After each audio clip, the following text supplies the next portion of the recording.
Well, I'm unmuting then. So about that Yeah, cock I and mean, ball why torture. I wouldn't mean, it sounds like Listen, either sign the contract or don't. It's not our.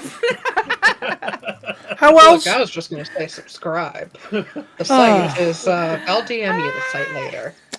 This is. Hi everybody. It's fucking Tuesday. It's Tuesday, and everybody knows Tuesday is the day for hot tubs. I thought it was for hamburgers. I mean, no, Tuesday's that's the the day day that you you pay pay it for back. the Yeah, burger. so that's why they hate it. Chat. Hi, What- Alice's chat. It's Hi so weird to think- everybody. Oh, Alice's chat. Hi Grizzly's chat. That character's whole joke was making fun of credit cards because they were pretty new, wasn't it? I think so. Maybe. I don't even remember Like when it was such a novel idea. Oh, would you give me a hamburger today? I'll gladly pay you Tuesday. And now, if you're not in several subscription services, you're considered a Luddite. Or you just like to sail the high seas. It's Oh, true. hell yeah. It's true. Arr. Yar har har.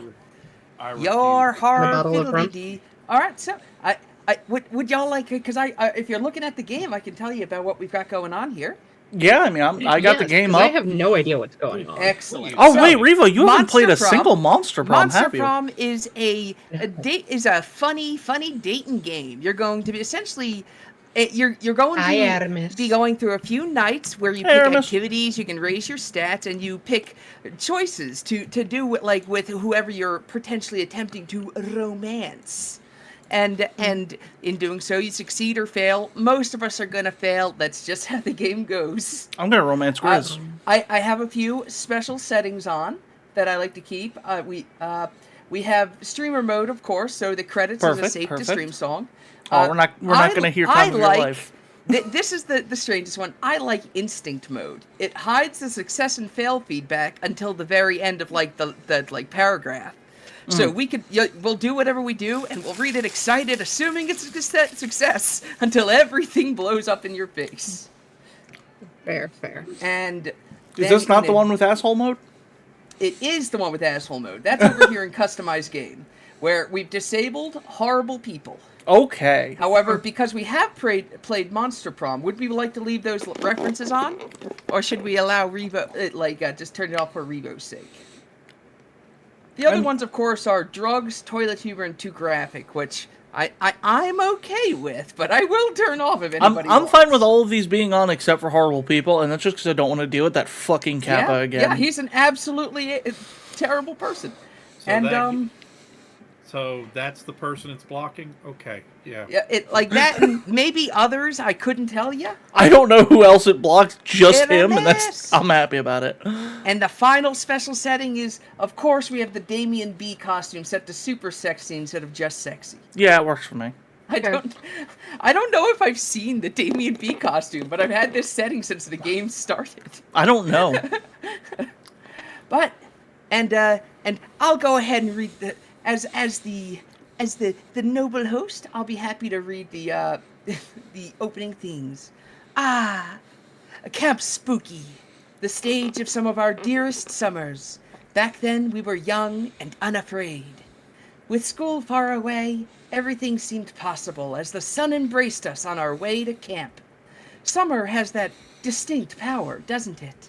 You live for the days while the nights inebriate you with possibilities. It's like life could take a turn at every corner. And for us, it did. So, Revo, I would like to have first pick because she hasn't seen the choices. So, Green has this guy, this girl, and Squid Boy. I fucking Blue love has Squid Boy. This girl, Lightning Girl, and a Slime Man. Oh, Yellow has. Now, I think Alyss desperately wants to play Zoe. So Of course I do. I love but Zoe. But it does have cute Pumpkin Girl and cool, this guy. Mummy dude. Yeah, Mummy. And, of course, this guy who was in Monster Prom 1. And, of course, Red has Fire Girl, Fire Androgynous, this fucking unicorn Flaming who's biker new to me, unicorn. and Modius, who was actually usually my choice. I have seen gifs of her. I love her. So, what do you have a color? I kind of you'd want like? the androgynous. I mean, I would And- like green. Oh, you'd like but- green? Oh, green is like these potential ones.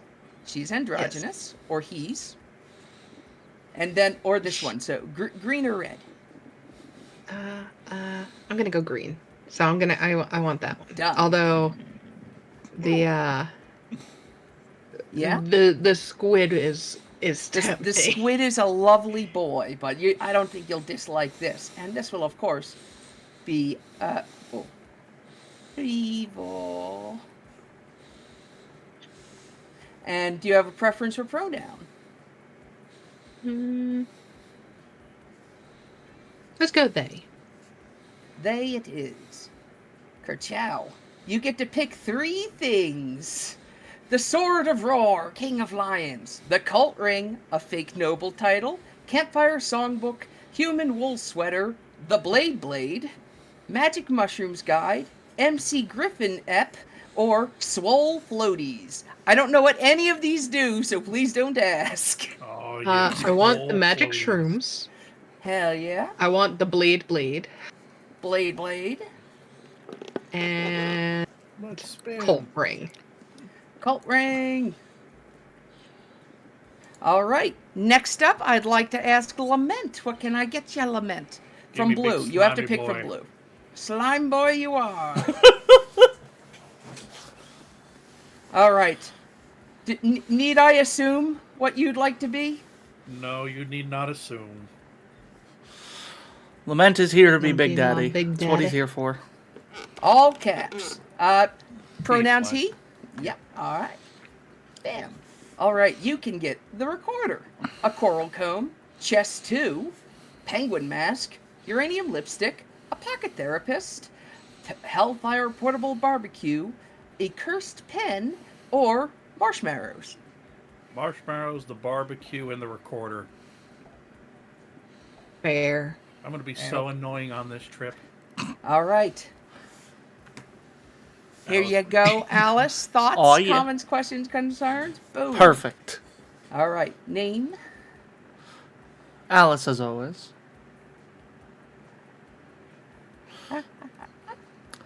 I like that Big Daddy is fully capitalized, as if we know that it has to be, like, said with authority. I thought it was established. Can I safely assume she? You can, actually. Big Daddy. Excellent. All right. Would you like competitive tarot? Okay. Instapost camera. Build your own golem. Spooky campfire stories. The penguin mask. Pocket therapist. Pokemon TCG. Wait. Pokemon TCG. My mistake. The Sword of Roar, King of Lions, and uranium lipstick. All right, so we're going to go with the things I'd Can most I likely guess? bring. What do you think? Can I guess? Uranium lipstick. The competitive tarot, the Pokemans, and I want to say the sword.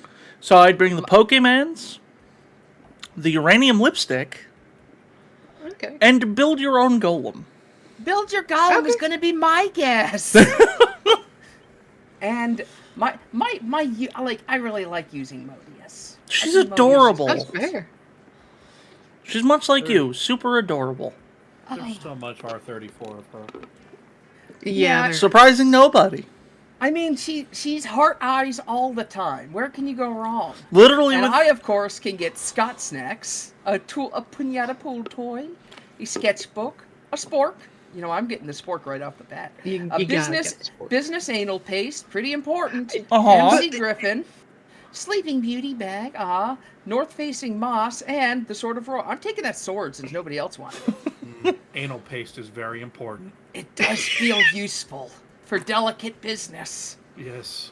You never know when it'll come up. You know, I was gonna say something before you were picking your items. I don't even fucking remember what. It was something to do with It Lament's goes Art Rule fast, and 34 comment. One might say that the Monster Prom had hardened us on the highs and lows of love. But no, in love, we are always absolute beginners.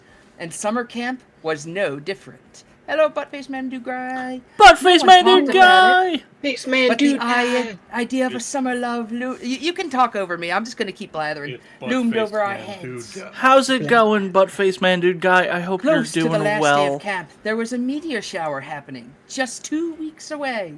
Everyone knew that if you were into someone, you were gonna watch that damn thing together. And so, a silent yet powerful pressure invaded us. It was the monster prom all over again. Everything seemed uncertain. Everything but one thing. Whoever we were asking on a meteor shower date, it was probably going to be one of the 6 coolest people on that bus. I'm doing well. How about you, Johnson- butt-faced man, dude Joy guy? Johnson Jojima, a badass witch who wanted to chill out a bit after saving the Meow, world countless folks. times. She is a JoJo, as you can tell. I love it. Oh, y'all do. I see. Aravi Mishra, a hot-headed adventurer possessed by a curse who had turned out to be the most annoying roommate ever. Calculester Butt-faced man, dude Packard. guy, why did you suddenly turn into a cat boy? Not complaining, Oh. just curious. Butt-faced man, dude cat. A library computer who had become sentient robot, ready to experience life to its fullest. Dahlia Aquino, a buff blue demon and a warmonger who had set her sights on conquering summer next. Commitment to the bit? Fair. Damien LaVey, 21, a fearless demon with a taste for destruction and a love of fire. And Milo Belladonna, a Death Reaper doubling as an internet influencer and who was profoundly in love with life and all its earthly pleasures. That bus No, trip I was Live in long. the deep south when Oh, the yeah. gunfire keeps going off and no police get called. Just normal times. All of summer could be shaped by the first step well taken. And so it was clear. It all came down to breaking the ice and causing a good impression with the right person. Butt-faced man, dude guy, are you talking about the like, Death Reaper? Did you mean absolutely insufferable, or do you mean that you're explicitly willing to suffer them because you think they're so good? Revo, which of these would be your favorite food? A punch to the face, a wine to die for, burning hot wings, the nicest guac, a yummy USB, or whatever gives you the best stats. A wine to die The nicest guac. How about you, Big Daddy? Big Daddy will want the nicest guac. Alyss? Look, I'm just here for whatever gives me the best stats.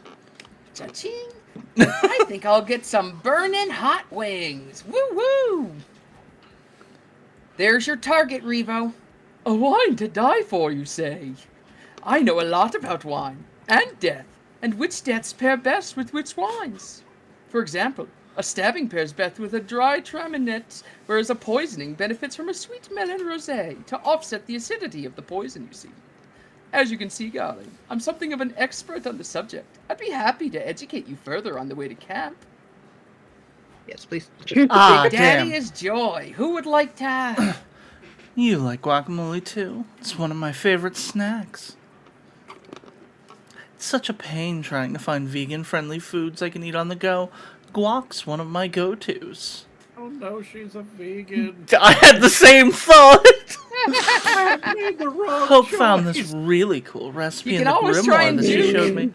It's easy to make. You just need an avocado, a big spoon, and the sweat of a succubus in heat. Ingredients are easy to get if you know where to look. I could show you how to make it while we're at camp. I made the wrong choice. Alyss is going for Aravi. Okay. You want me to do it? Revo, would you like to try it? Yeah. Yeah. Oh, are you on that stat boost diet too, Alice? That's cool.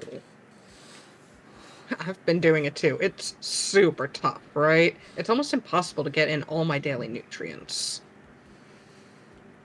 Go What? ahead, Lament. You can mean be like the your spooky arm? ghost. Okay. But And also, remember, like, this your ghost iron is and fiber sassy. and stuff? Just take a multivitamin. Duh. Ugh.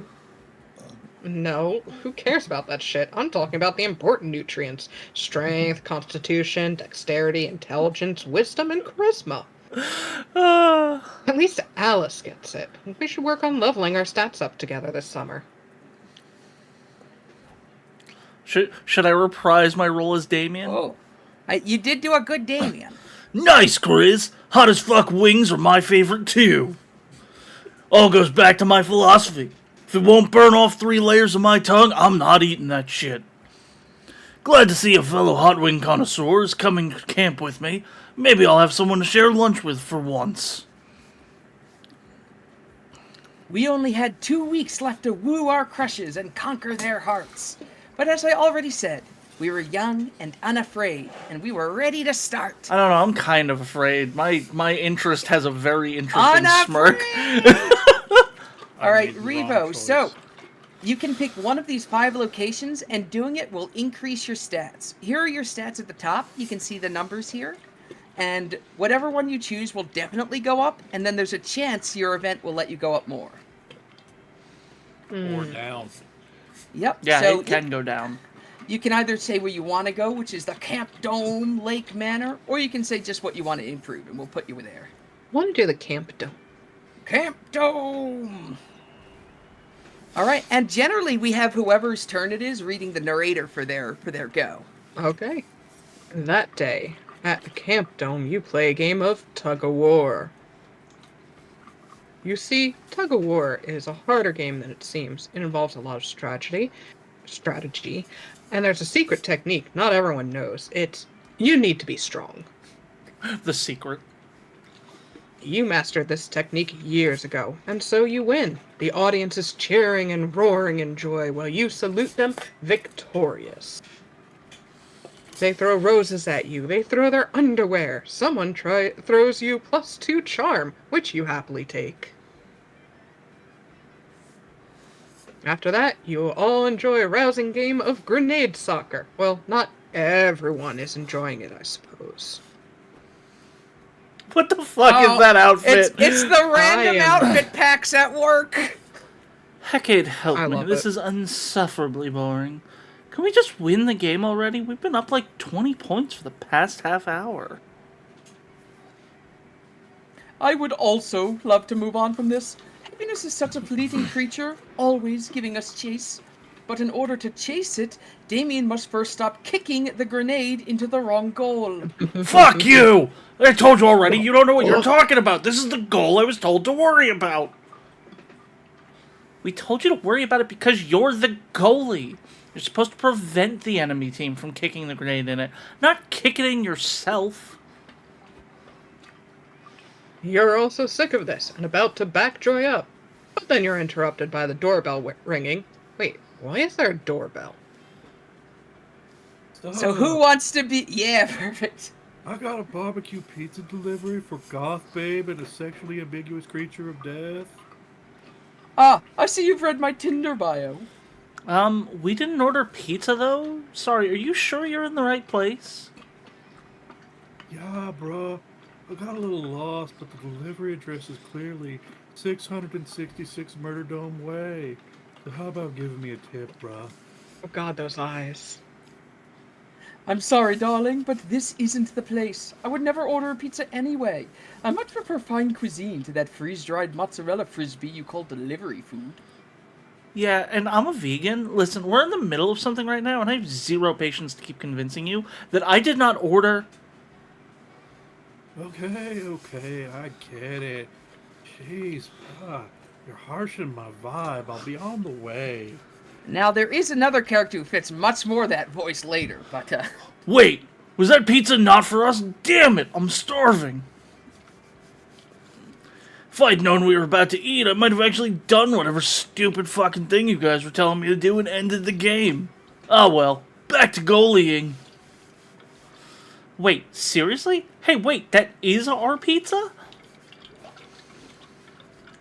Are you sure? You were like super adamant that it wasn't yours. well, we were wrong. And as you know, I am illustriously internet famous, so if you could please shower me with adoration and give me the pizza, that would be fabulous. Yes, please. Look, I'm down. But if I get caught giving away food for free, I'll get fired. You'd better have, like, super solid proof that I should give you this pizza. Bruh. Can we kick a grenade at him? Oh, you can falsify some proof, alright. How are you gonna convince the pizza girl to hand over the pie? Out, girl. You can either murder someone and pose as FBI agents and demand the pizza's evidence, or explain that Damien is Hell's royalty, and as such he has first night rights. And I remind everyone, I did not let it so I made it so the game won't tell us what you won or lost right away. The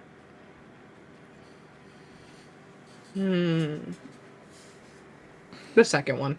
He has first night's right. Sorry to break it to you, dude, but the whole delivered by the first night, you ordered it or it's free promo is over now. Because I kept getting lost. No. First night rights are an ancient, completely relevant monarchical concept that's very legally binding.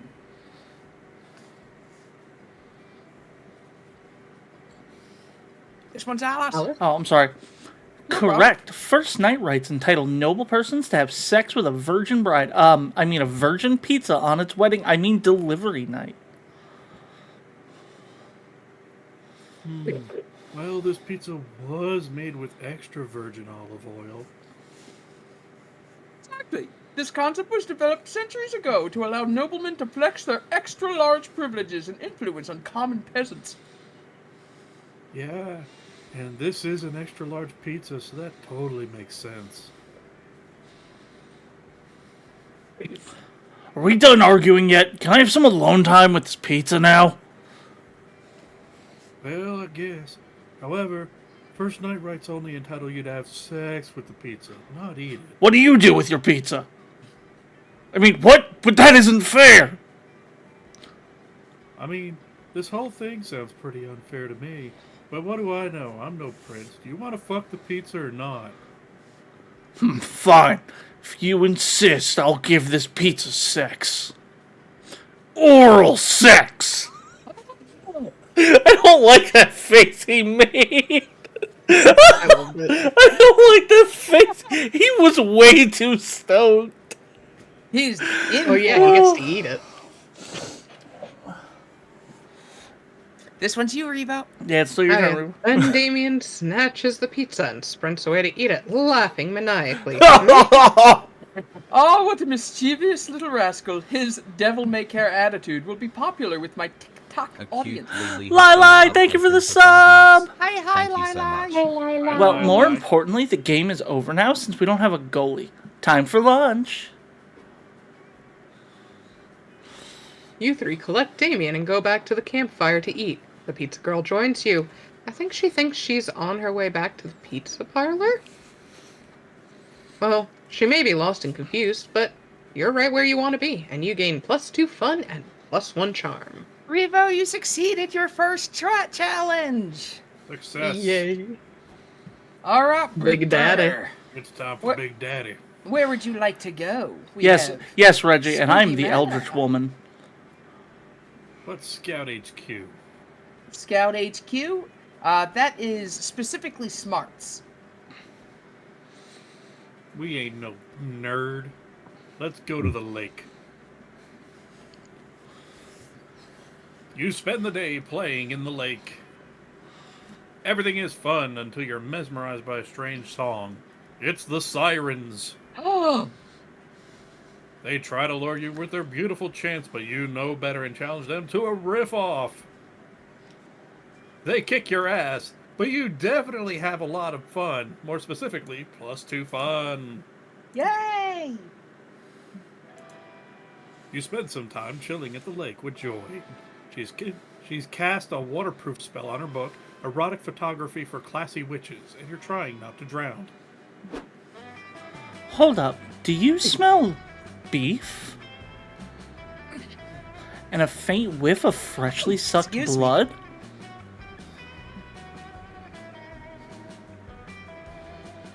Oh, goddess, no. Well. Mercy! Well, Hello there. I'm going to be one of them. Which one? Lament's like, Vampire I or think I have found my interest. Lament, do you want to voice the cow or the vampire? That is up to you, I can Revo. voice one of them. I want to can voice of one. them. Okay. Massive Minotaur Cannonball! Yeah! There you go, Revo. Hey, you sure, Chris? Yeah, you said you You can wanted voice to. it. This game has a lot of characters. I'm not concerned. And elegant vampiric cannonball, zippy doo dah. Zippy dee doo dah. Fuck! It's the Camp Rivals Camp's two most notorious campers, Dimitri the mysterious vampire and Morty the hypersexualized minotaur. See, they're from another camp that's called Camp Rival Camp. Which means Ugh. always. What are against you each two other. doing here? Can't you just let me read in peace for once? Although, I will admit that wet and dripping with not super clean lake water is a good look for you two. Listen here, witch. There's not enough lake in this lake for everybody. There's barely enough room in here I for love my your shorts. bulging calf muscles. Mwah. Badass. Indeed, so we're staging a takeover in the name of the glorious camp rival camp. Begone, peasantry. Psh, I just leveled up my necromancy skill and there are a ton of dead fish in this lake. You don't want to fuck with me, I assure you. I thought you might try to resist, dearest rival. But sadly for you, we have an irresistible, I mean unbeatable, technique. Now, Morty. I also just realized the Minotaur was showing off his ass. Oh my god! Man fusion technique activate! Dimitri grabs Morty's horns and awkwardly climbs onto his bulging CrossFit Instagram model shoulders. By order of Camp Rival Camp's counselors, to ensure we're having the most summer fun possible, any fight in the lake must be a chicken fight. Oh, I used to do those when I was a kid. Goddess, I hate those constant shenanigans. Alright, Big Daddy, you heard them. Let's get these idiots to go away and let me read in peace. You're not about to pass up an opportunity to get between Joy's legs, so you agree and hoist her onto your shoulders. I would like to not get between her legs. Defeat Morty and Dimitri, save Joy's chill afternoon, and have some fun while you're at it because, hey, this is a video game and fun Hi, is the Reggie! whole point. Hi, werewolf! That's Hi, right, werewolf. we eat monsters! Hello, Reggie. It's a hot Werewolf. tub stream! So, your choices are convince them that chicken fights are for kids, real men only engage in intense chicken peace treaties, or blow bubbles to make it look like Morty farted. Blow bubbles. Holy shit, that's an amazing idea. Juvenile, but amazing. Do it. You immediately dive underwater and begin blowing bubbles near Jorcy's Juicy Tushy. Hey, look everybody, Morty's farting. No, I didn't fart. Why is everybody laughing at me? Why is his leg up so fucking high? Why? What the fuck? Morty, please stop farting. I know you have a sensitive stomach, but it's super uncool. Dimitri, I'm not farting. I swear on my great grandpa. He's so dramatic. You all know that I have super strong butt muscles, so I can hold in my farts. I do it all the time. You blow bubbles even harder. Thank God you've been working on your lung capacity. You're still down there? I'm good down there. Look, Lament spent a lot of time blowing bubbles just so that he could learn how to blow bubbles underwater. It's Yeah. a skill. Bubbles, Not a Bubbles never good called skill, me but a anymore. skill. Yeah, I was gonna ask if Bubbles has called you. No, it's been a while. Unfortunate. Oh, there you go, Alice. You are farting. Look at those bubbles. Those are fart bubbles. Morty fart bubbles. Stop it! I'm not farting. Come on, Morty, let's get out of here. You're hurting our bad boy reputation more with every fart. Fuck, you're right. We gotta get back to Camp Rival Camp and keep my emergency supply of Activa under our bed. That was incredibly stupid and incredibly effective. Got any other stupid but effective moves, Big Daddy? I bet that you do. You enjoy get some quality time, alone time together by the lake? during which you gain +2 charm and +1 smarts. Woo! Oh, yeah. All right, Alyss, where to? All right, let me look at my stats real quick.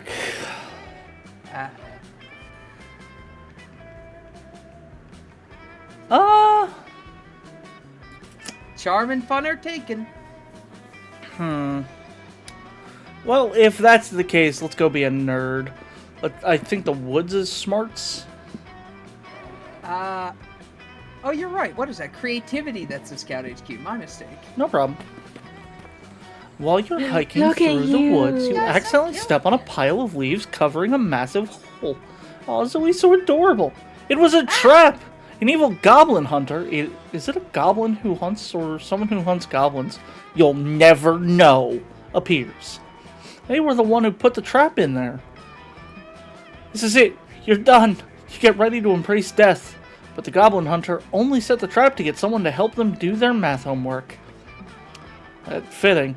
They'll only let you leave if you help them. You don't have any options here. It's a bit boring, but you actually learn some useful calculus. Yeah, that sounds about right. You gain +2 smarts. Yay. Afterward, you're very busy making a friendship bracelet, but spooky, when you see Aravi power walking through your location with a look of fierce determination in her eyes. I love the pirate. Okay, I slew the dragon of Danger Mountain, found the incredibly rare ruby that somehow grows inside a tree, but only during the eclipse, and only if you've leveled up. I tripped a jackalope and got the mouse's glasses back so I could trade him the seed for the bead and put it on the altar under the well after I drained it using the turtle. And I cleaned the Aegon stables and picked up Wizard Bart's dry cleaning. What's next? Huh, sounds like Aravi's been having quite the day. You ask her why she's doing all these random tasks. Oh, don't get me started. She started doing side quests, helping everybody fight their enemies or find rare items, but you can't take the 5 minutes to find me a pizza from my side quest. Oh, that's where pizza came from. I already told you, ordering a pizza isn't a quest with a high enough XP reward. We'll do that after I do one last real side quest for the day. Want to come along and help out, Alyss? 2 heads are better than 1. Hey, thought I was your second head. I'm even keeping track of everything like you asked. Oh, great. Let's see what I have left to... Robert the Robber should date Thomas the Raccoon Landlord. Hex, these are just shipping charts between all my side quests. The fact that playing Zoe is so much more fitting! Oh my god, I wonder if that's taken into account. Invite. My point is, a list of who should fight and who should fuck, and a flowchart of love triangles does nothing for me in terms of figuring out my next move. Yeah, because you're a coward. Well, all those side quests do nothing for me in terms of finding me a pizza, so I guess we're even. Look, if I have the power to He hasn't do done it. all these side quests, I might as well add some drama through my shipping flowchart so it plays like some sort of telenovela in my mind. Luckily for Aravi, evaluating bonkers courses of action based on what stats they'll give you is practically the only thing you do. Looking at Hex's notes, it's immediately clear which side quest will unlock the ultimate goal, making Aravi smile.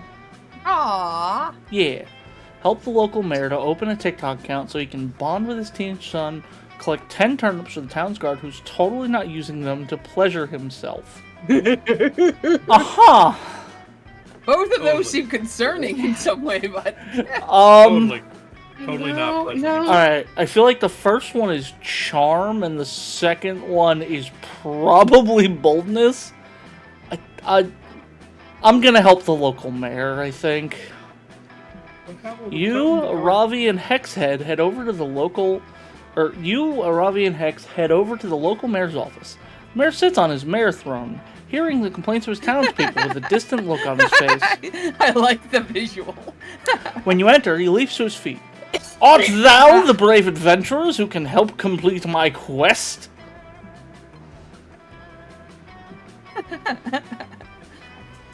You need help with TikTok, right? It's not just tick tricks, says the mayor, walking away from a woman pleading for lower taxes. I can't seem to understand anything about Danny. After my wife's tragic and now Danny's tragic but inevitable puberty, I skipped over the word death. That made that sentence a lot funny. My wife's tragic and my son's tragic but inevitable puberty. He's become moody and withdrawn. We used to be so close. Now the only thing that seems to make him smile are those silly internet memes and gifs. I just want to be able to make him smile too. Hey, he pronounces it right.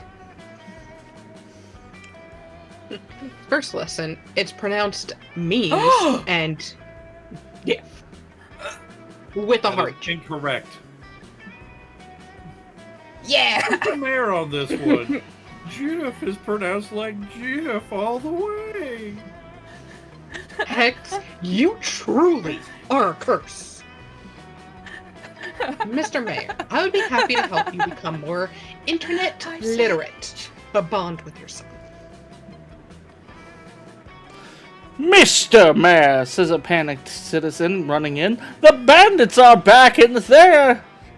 Not now, the mayor snaps. I'm busy with a side quest to make tuk-tuk shows to reconnect with my son.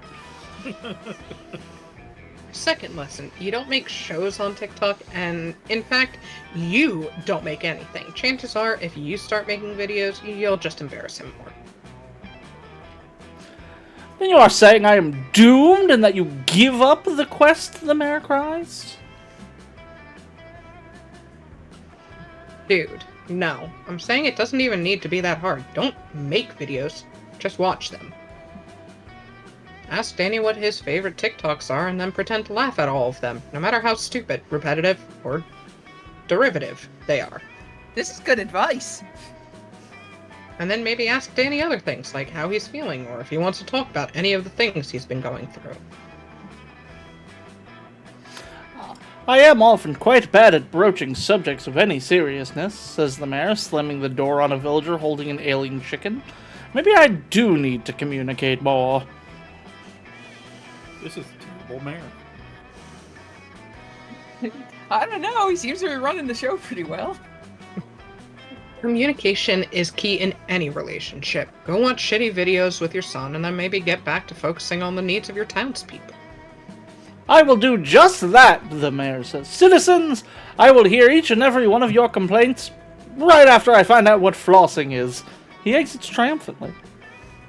Wow, Ravi. That was surprisingly sensitive and empathetic of you. It seems like you really... There's a ding and a box appears labeled TikTok on the town clock quest completed mayor's reward. Joke's on you, I'm just loot hungry. Boots of Stealth, +1, 900 gold, a sapphire, oh no, just a piece of paper, not important, and 2000 XP. Arrow V for the win, no sensitivity here.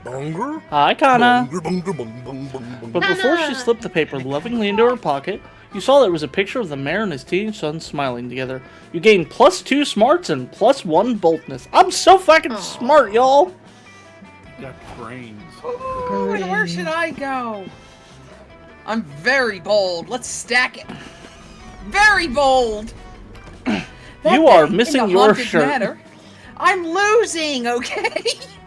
A little On clown purpose. man rides a tricycle up to you and asks if you'd like to play a game. Cool, you love games.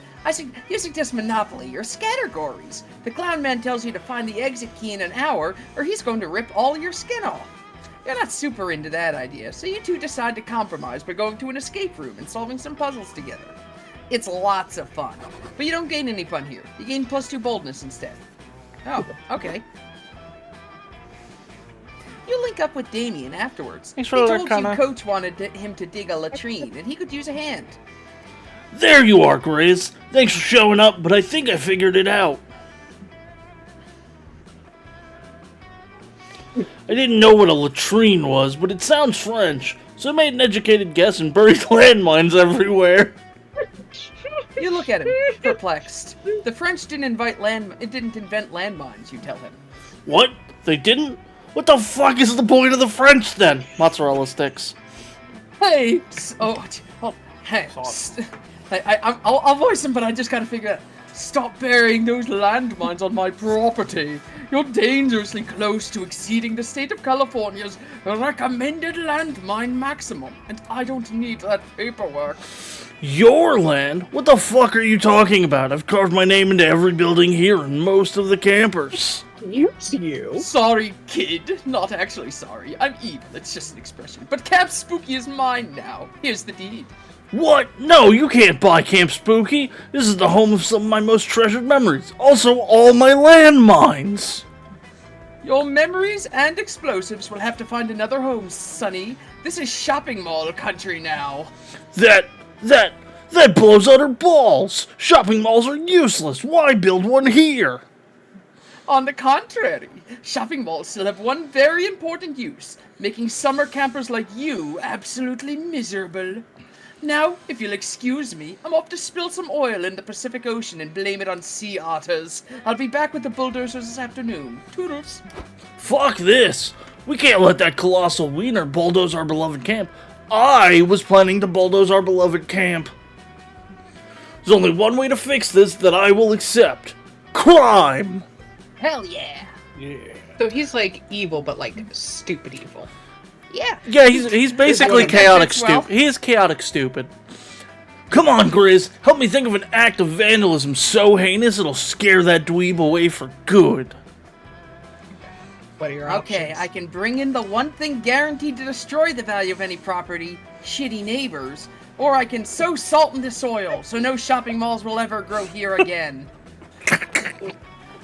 Salt the soil! What the fuck are you talking about? Shopping Oh, malls aren't shit. grown, they're built by construction workers with rad hammers. Poor, naive Damien. He's lived such a sheltered life as house royalty. He doesn't understand how the real world works. You sit him down with a nature program on shopping mall construction to set him straight. No, look, see, they're digging a foundation and pouring concrete so that the shopping mall seeds will be protected during the delicate early stages of their life cycle. Huh. Damien's entranced by the documentary. It's like he's never seen a shopping mall being grown before. Wow! I never knew building a mall required so many bees, or so many teen corpses to use as fertilizer. Oh fuck, my pop filter. The pop filter popped. The pop filter was like, we're tired of this shit. And I always assumed people took selfies at the mall because of vanity. I never realized it was a part of the delicate cycle of photosynthesis which keeps the building alive. Hey, corpse. What's the purpose of all the highways people are always building towards malls, though? What does that have to do with the ecology? You patiently explained that in order for a mall to grow up healthy, it absolutely must have a strong root structure. Wow, you really know a lot about nature, Grizz. That's so cool. Anyway, let's put salt everywhere so nature can go fuck itself. The next day, I fucking love I'm Damien. back. I hope everyone wore their eviction pants because Joke's on you, money dick. I don't wear pants. Also, we poured salt everywhere so there's nowhere for your dumb mall to grow. Horses. Why'd they have to go and make that damn nature documentary? Now everyone knows the shopping mall's one true weakness. Shopping malls are a dying breed in this country, and it's because of monsters like you. You've beaten me this time, but you haven't heard the last of me. Yeah, get fucked. Man, all that salting made me thirsty. Wanna go back to camp and grab a beer? Hell yeah, you do. And all that salting made you thirsty in another way, too.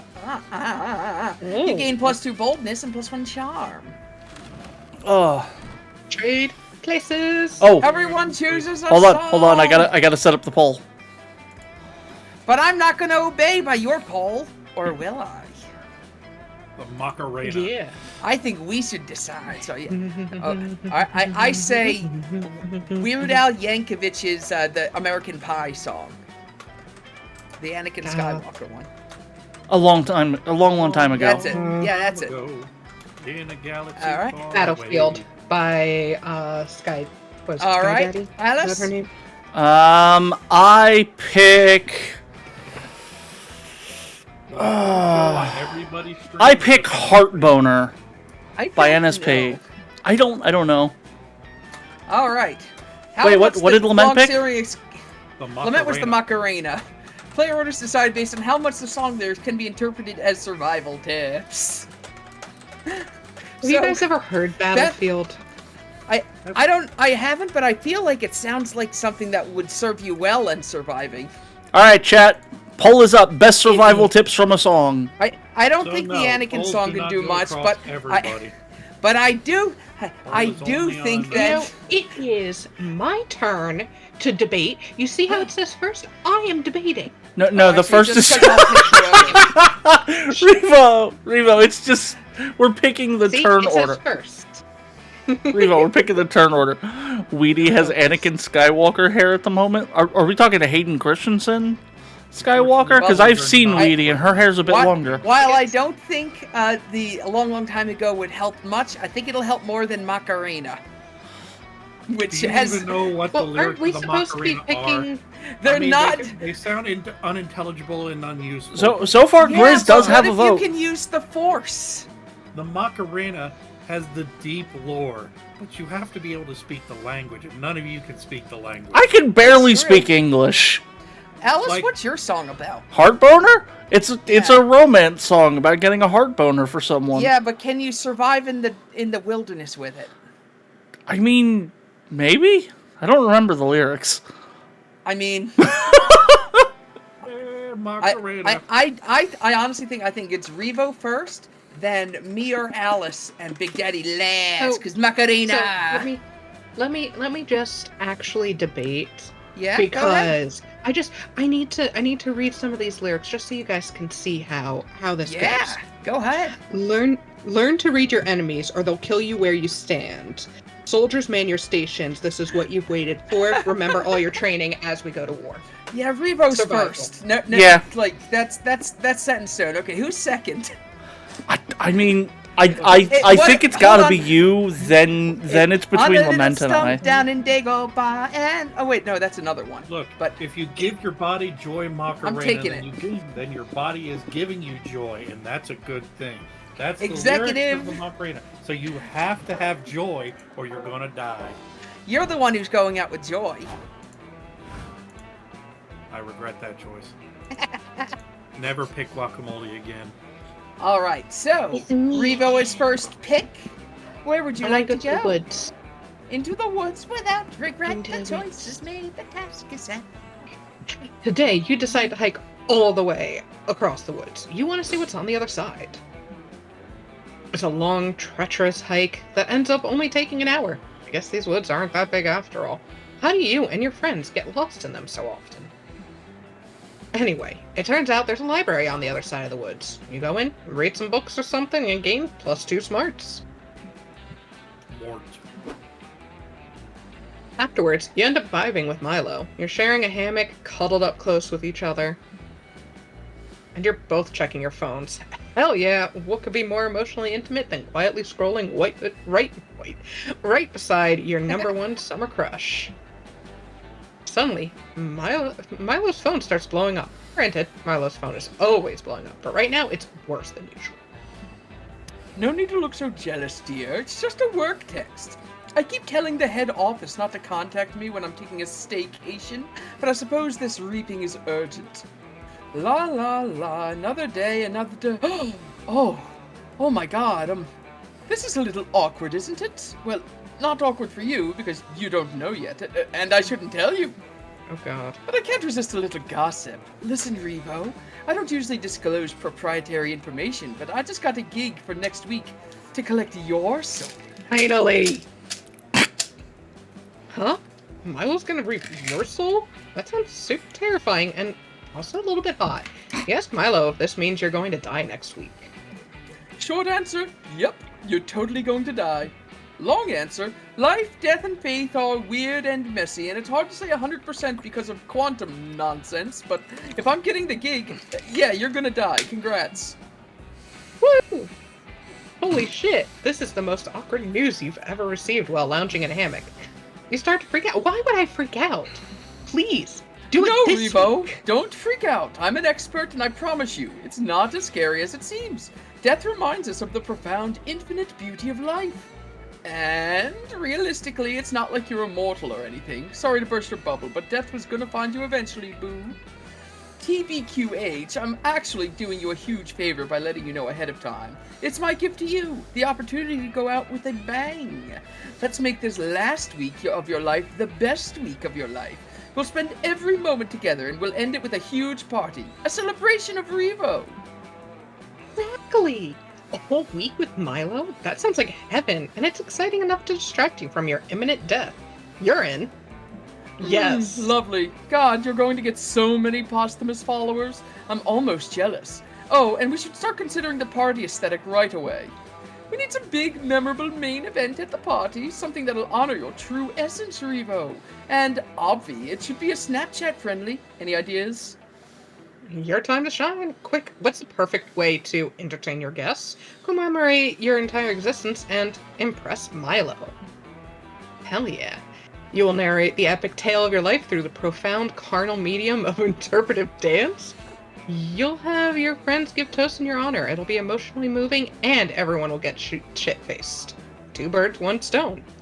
And now, Revo, specifically how this works is that each of these will challenge one of your stats, and it's like a die roll that I don't really know the real numbers, but bigger number is better. I like this is And her give you a second higher choice, and chance. we're explaining it to her. Each one of these is both the correct and wrong answer because it'll just depend on how that dice roll goes. Like I said, I love that this I'm is gonna her do a second dance. choice, and she's just learning the rules. I am honoring my sister. I am going to dance. Hell yeah. Dance! We can dance if we want to. We can leave your friends behind. You want to perform an interpretive dance? Oh, Revo, that's wonderful! I was 75% sure you wouldn't let me down, and you didn't! Yay! It's the perfect choice now that for the party's main event. After all, dancing is the second best way to celebrate being alive. The best way is driving a jet ski, obviously. My attention span is too short to wait any longer. Go on, rehearse your interpretive dance for me, and I'll judge you mercilessly. You perform a dance for Milo in honor of your life story. You pour everything into this dance. Your love for Milo, your fear of death, and your goddamn heart and soul. Stop! Oh my god, Revo, please stop dancing. Sorry, not sorry. I've never seen something so crass and tasteless in my life. Shit, you danced wrong somehow. You try to apologize to Milo. It must have been a dance-based miscommunication. Oh please, hips don't lie, Revo. Dancing bears the truth of your soul, and your soul's truth is not okay. It's obvious from your sense of rhythm that you're a selfish, horrible person. You see your friends as potential romantic interests in some kind of crude, game-like simulation. And what was that intro choreography? I understand that you've led a very horny life, but this really wasn't the time to completely expose your genitals. Oh, I fucking love this. Plus, you were clearly plagiarizing. In fact, I'm pretty sure 90% of the dance was just a poorly done rendition of Ocean's 11. Tough love time, babe. This dance is going to be an absolute train wreck, and I simply can't be associated with it brand-wise. You understand. I'm going to call in a few favors and reschedule your death. It'll be completely annoying, but it's better than risking being seen with you. Wait, I like to reschedule your death this whole time? Why didn't they do that earlier? You had a good attitude about it, but it's not like you wanted to die. Alright, done. Your death is cancelled, and so is the party. Enjoy taking each day for granted, I suppose. Milo leaves, you're filled with emotion, and you've got no choice. It's time to dance it out. You perform an interpretive dance so disturbing that it loses you -3 charm. Ouch. Oh no! Can't win them all! Ooh, where will I go? Do I just keep ramping up boldness? No, I really need at least a second Can I set. rage quit? No, and in fact, rage, he'll forget all about it tomorrow, and you'll get another event. Oh, I think my fun isn't any good at all anyway. I'm gonna go boost my... What's the Camp Dome do? Charm. I'm gonna be charming. I mean, that Oh makes no, sense. competitive spin the bottle! Fucking what?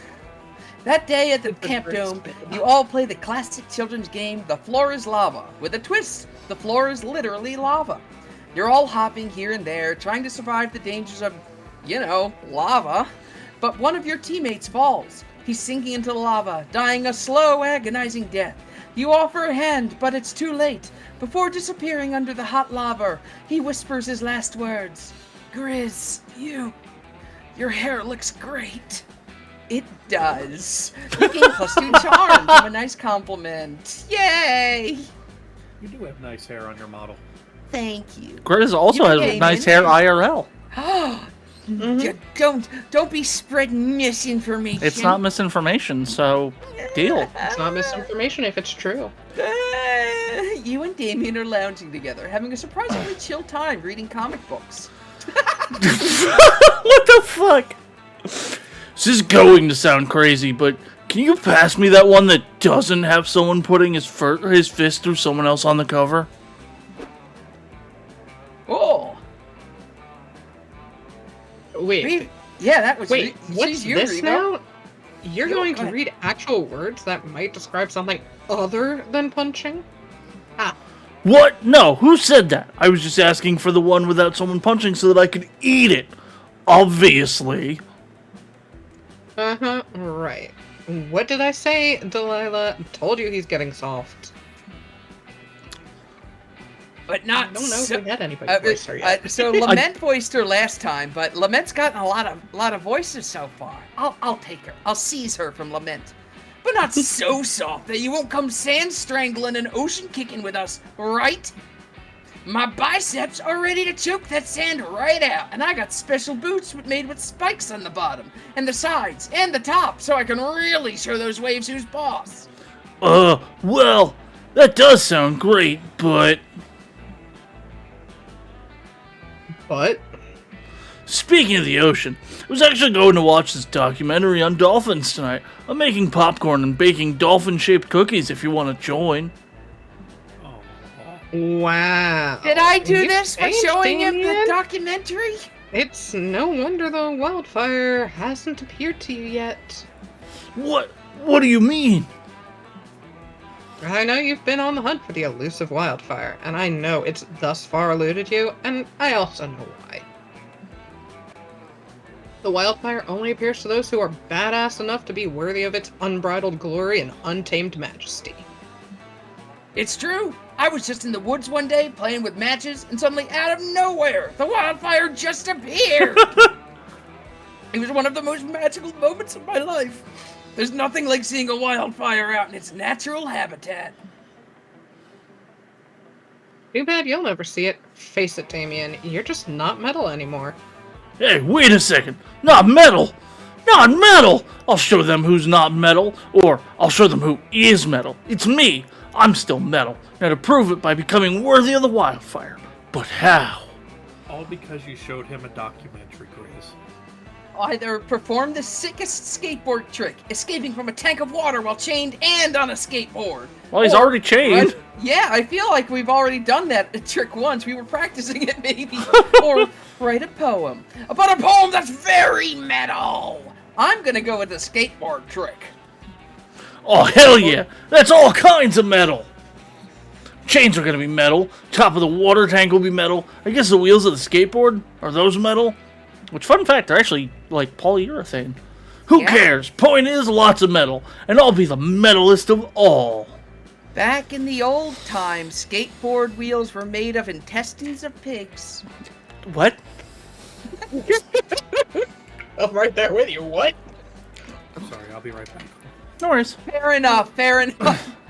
In fact, let's find even more metal. I'm gonna have a tuning fork in each hand when you chain me. No, wait! A tuning fork in one hand and a regular fork in the other hand. I think there's a metal suit of armor in the Haunted Manor. I could wear that too. So here's the important part. No matter what I say, Grizz, you cannot let me out, okay? Hell yeah! Even if I scream and beg and plead, even if I pray for death rather than continue with the trick, do not let me out. Do you understand? My feelings don't matter. My pain doesn't matter. The only thing that matters is completing this rad fucking trick so that I can lure out the wildfire. Got it? Got it. You agree that it is okay, understood, and you do, in fact, got it.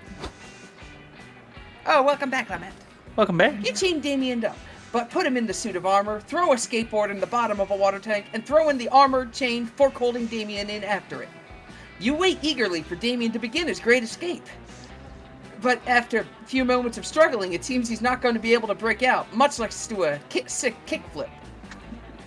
Hey, Grizz! Damien yells out from underwater. I can't do it! You have to let me out! It hurts to see your crushing pain, but you know it would hurt him even more for you to betray his trust. I'm actually drowning! Forget what I said before. Stop the trick and free me! You have to! Papaya! The safe word's papaya! Oh, poor Damien, you think. But since the two of you never established a safe word, papaya or otherwise, none of this matters. God damn it, free me right now this fucking second or I'm going to fucking drown, you heartless bastard. I'll never forgive you for this, Grizz. At this point, it's pretty clear that Damien's gonna drown if you don't step in, and you're relieved that he's no longer against you interfering. You immediately free him. What? Why would you do that? I was almost free. I told you not to help me no matter what. I'll never Damn forgive it. you for this, Grizz. Ugh. You know you should have trusted your instincts and let him drown. Now he's mad at you. You lose 2 charm and 1 fun. Dang it. Oh, fucking hell. Damien's voice is gonna kill me. You can take it from like a 10 to a 9 if you need. No. Oh, Grizz, come on. You've known me for like a year now. You know me. I can't do anything but put it to a 10. It's true. All right, let's. Your choice. Alyss does not want to give up at a 10. Damn right. Do it to 11. You're damn right. I'm like the fucking amps in Spinal Tap. I want to go where it's fun. Go to the manor. I think the manor's fun, or is the lake I fun? wanna go where the people are. The lake is fun. Let's go to the lake then. You decide to bring a metal detector to the lake that day. You scour the beach for buried treasure. Yeah, that's totally what I'm doing in that picture. Lovely. You find a keychain, a tin box of stale cookies, which you eat anyway, a glowing chalice that the Knights Templar come to confiscate for some reason. But best of all, you manage to find some genuine silver-plated +2 fun. Score! Score. You're wandering around the camp, hoping you'll bump into a Ravi, but not in a creepy stalker way. Little Red Riding Hood. You said the line, right? Yeah, I think I just heard it. Yes. Revo. Yep, watching it. It sure goes into the air, just like all kites. Hey, Alyss! Come over here and tell Aravi how cool flying this kite is. I like how Hex keeps getting further into puberty. That's just like the mayor's wife.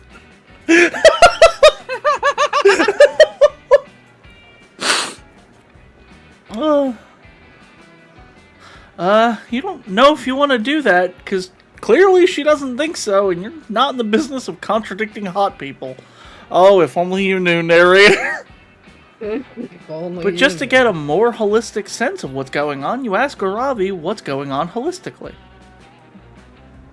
To make our symbiotic relationship as adventurer and curse attached to that adventurer more tolerable, we've created a schedule where we alternate doing things we like. That's a good way to do things. Oh, that's So the on some assassin days- from the first game. Oh shit, that is! Yeah, it is her. Oh, it makes It's actually sense now. specifically her. Huh. I have no idea what you're talking about. So on some days, I get to do awesome stuff like raiding dungeons and fighting trolls and delivering absurd objects to absurd people. And then on some days we get to chill at home, watching TV and eating pizza and chips and candy. And Hex likes to pick up different hobbies they see on TV and then forget about them in a day or two. Hey, I do not. And then why do I have half-finished scarves, decoupage, potholders, friendship bracelets, and a taxidermied rabbit in my skeleton? Yeah, I don't know what that word is. Decoupage. I'm so curious. Decoupage. I'm Decoupage. gonna finish all of those things. I just haven't had time yet. Decoup- Because of all the junk food eating and watching TV. Decoupage is the art of decorating an object by gluing colored paper cutouts onto it in combination with special paint effects, gold leaf, and other decorative elements. It is know a what French. you're talking about now. It's a French term. Oh! Well, we found There's French. something else the French are good for. Yeah. Hex saw kite flying on some dumb TV show and insisted we try it for their activity day. So here I am, forced to endure the world's most boring hobby of throwing paper and string into the sky, or else forfeit my next dungeon crawl. Ravi can't pull the plug on Hex's kite flying without some serious consequences, but you can't let a Ravi just be bored. That's not how love works. You have the answer. Ravi loves upgrading all her gear with magic and whatnot. Upgrade the kite by tying some blades to it and see what happens. Enter and conquer the scene of hardcore, hyper-competitive kite flying. I mean, I've read The Kite Runner. I know that's a thing. The Kite Runner has nothing to do with competitive. No, darling, no. Oh, Chris! Darling. Chris, no! You sweet, sweet Chris. Oh. Anyway, let's conquer the scene of hardcore, hyper-competitive kite flying.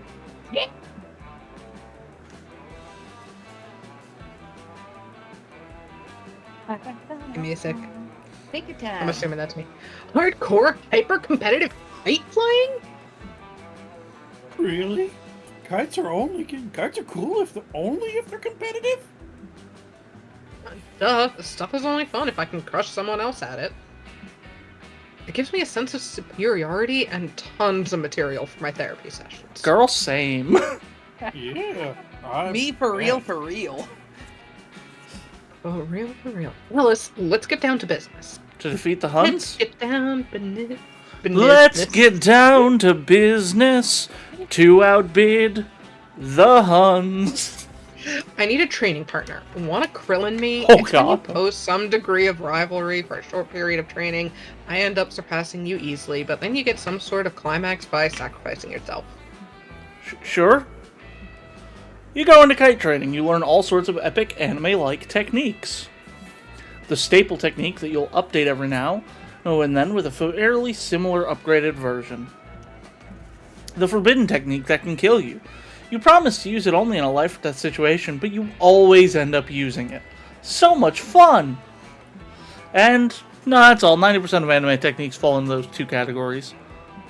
But enough about training. You're not training anymore. You're now in the legendary kite tournament. Damn.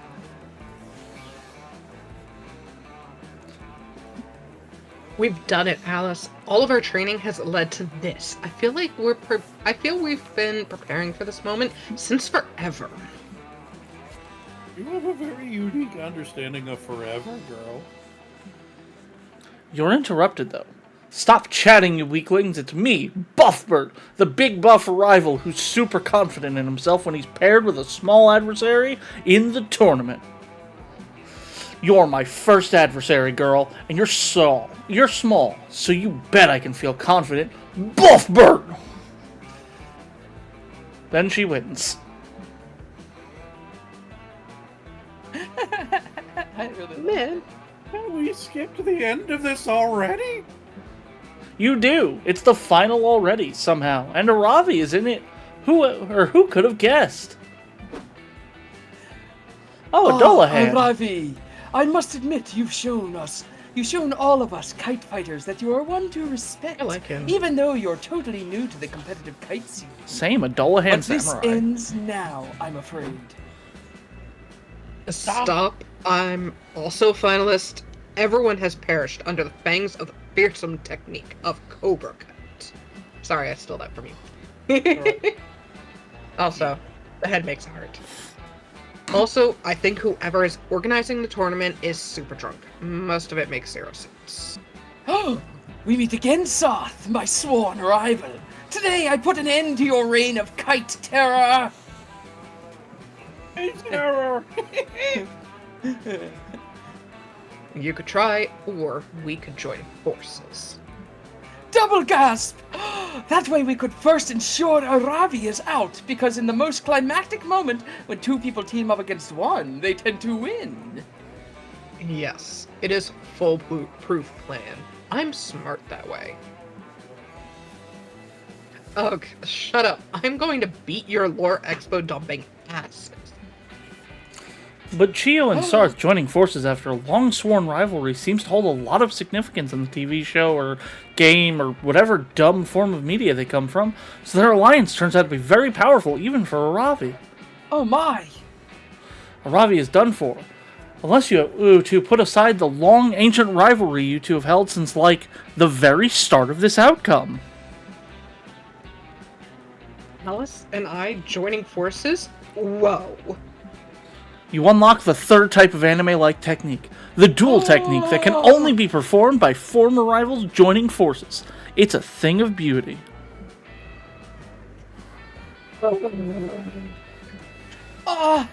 Defeat is cruel, but it is acceptable when bested by such formidable technique. Yes! Alyss, I asked you to Krillin me, and you just Vegeta'd the whole situation. Damn I right. admit, I underestimated you. This is almost hot.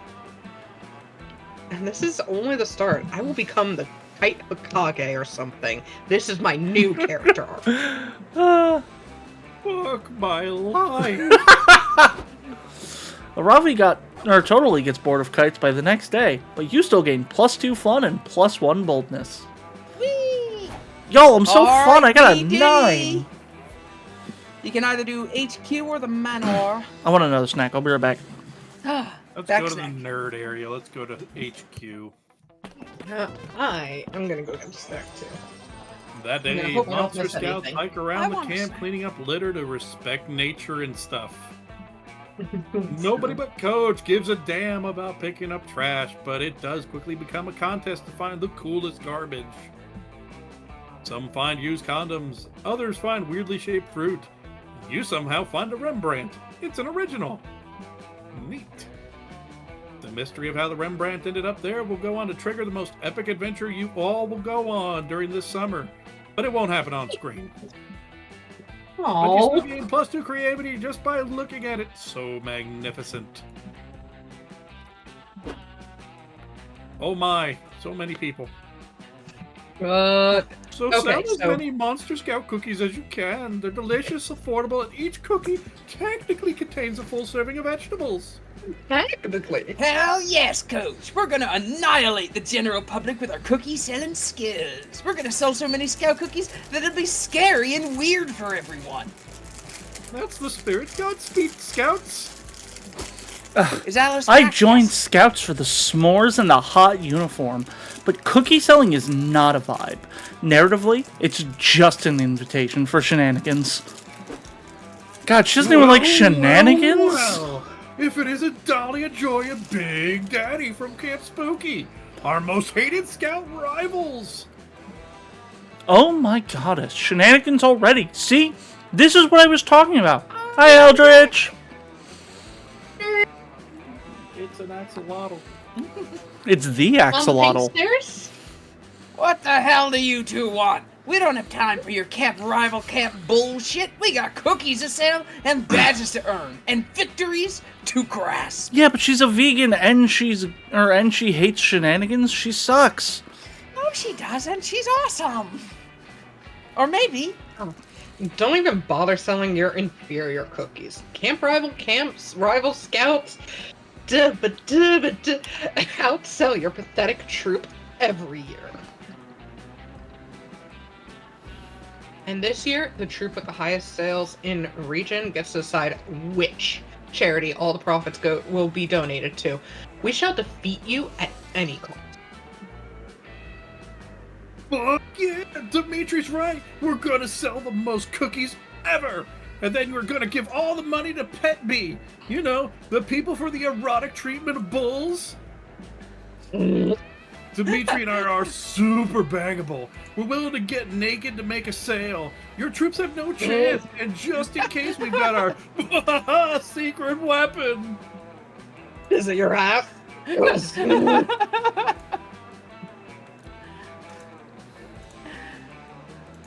I can't believe I'm asking this, but what's your secret weapon? I'm not actually interested. I just have a strong feeling it's going to be idiotic.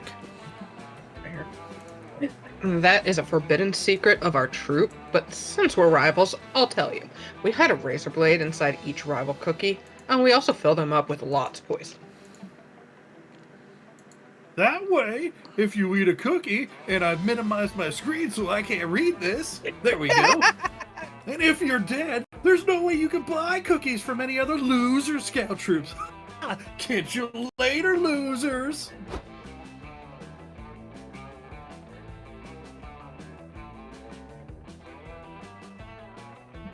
Yeah, they're our rivals. We can't sell us cookies in them. That would be losing. Holy shit, no, Dahlia. We can't let those guys kill a bunch of innocent people with razor poison cookies. Ugh, I guess we'll need some kind of plan to stop them. Seriously, she sucks. All right, your choice. I can't like point it. Who am I to judge opinions on things, right? All I know is I would. Aha! I have a perfect plan. Since we're witches, let's use magic to stop Morty and It's Dimitri. fair, We're Eldritch. both in the It's coven fair. after all. Dahlia, you are not in the coven. I swear to fucking goddess. Also, sorry, y'all. I'm trying to fix my microphone. This is going south fast. Impress your friends and defend your troops' honor by figuring out how to stop Dimitri and Morty from selling a single poison cookie. Do we convince Dimitri and Morty that they're secretly robots? They'll be questioning their own sentience so hard they'll forget all about the cookies. Or convince Dimitri and Morty that society has collapsed. Cash is worthless. Cookies are the closest thing that new society has to currency. Doing good, Eldritch. How about you? That is an interesting pair. Doing pretty well. Kind of tired. Let's go with convinced that society has collapsed. The solution here is obvious. You suggest tricking Rick and Morty and Dimitri into thinking you're the classic post-apocalyptic Mad Max cookies are the currency situation. Normally, I would say that plan is completely idiotic, but in this case, Dimitri and Morty might be stupid enough to actually buy it. You chase down Morty and Dimitri before they sell any cookies. In a very convincing speech, you break the news to them. Society has collapsed. You also mentioned that the New World Order has designated cookies are the currency. So cookies are now extremely valuable. Yep, Big Dad is right. I just wish we hadn't sold our cookies, you know? We'd be super rich if we just kept them. Dimitri, think about it for a second. We have a lot of cookies. Maybe this means we're hot and rich instead of just hot. Oh my god, you're right. But wait, how rich are we? Joy, what's the exchange rate for a single cookie in the new society? 100,000, I guess? Dimitri, we're billionaires. Do you understand how fuckable that makes us? Egad, yes. Let's hoard our wealth like kings and only spend it on the finest luxuries. I'll purchase a clawfoot bathtub and fill it with melted ice cream. Fuck yeah. Yeah! Now that I'm a billionaire Minotaur, I'm gonna buy a private island and make the whole thing into an orgy zone. I'll call it Fuck Island. This was pre-Epstein, I stress. Yeah, just Are we sure? And, I my mean, it's God, pre us finding out about Epstein. We could both get matching BFF tattoos using ink made out of pure diamonds. Let's go do that immediately. No one shall ever touch our valuable cookie treasure.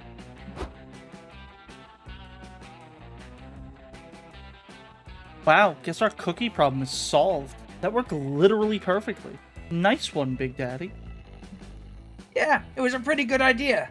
But I do kind of wish that we really were in a Mad Max post-apocalypse scenario. I'm really good at fighting on moving vehicles. Actually, society hasn't actually collapsed. But just in case it does, you're relieved to have Joy and Dahlia on your side. Your strategic alliance gets you +2 charm and +1 creativity. Heck yeah. Trade places! Oh, chicken parmesan.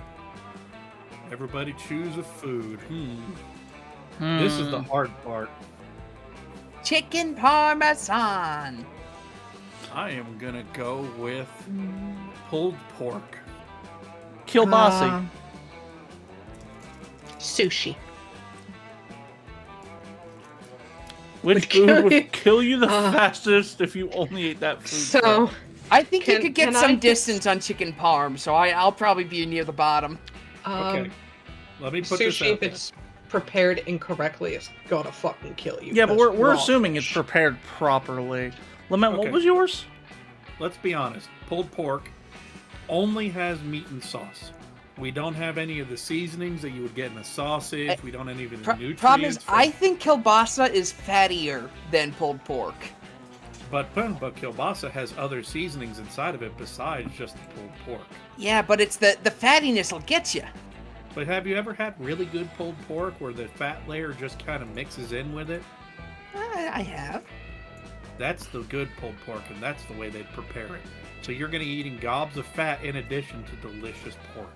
Either I'm way, so I'm hungry going as right now. fourth, and I think Rito as third. So between you two, what do you want to be? I doing think first? Lament would go first. There we go. Boop.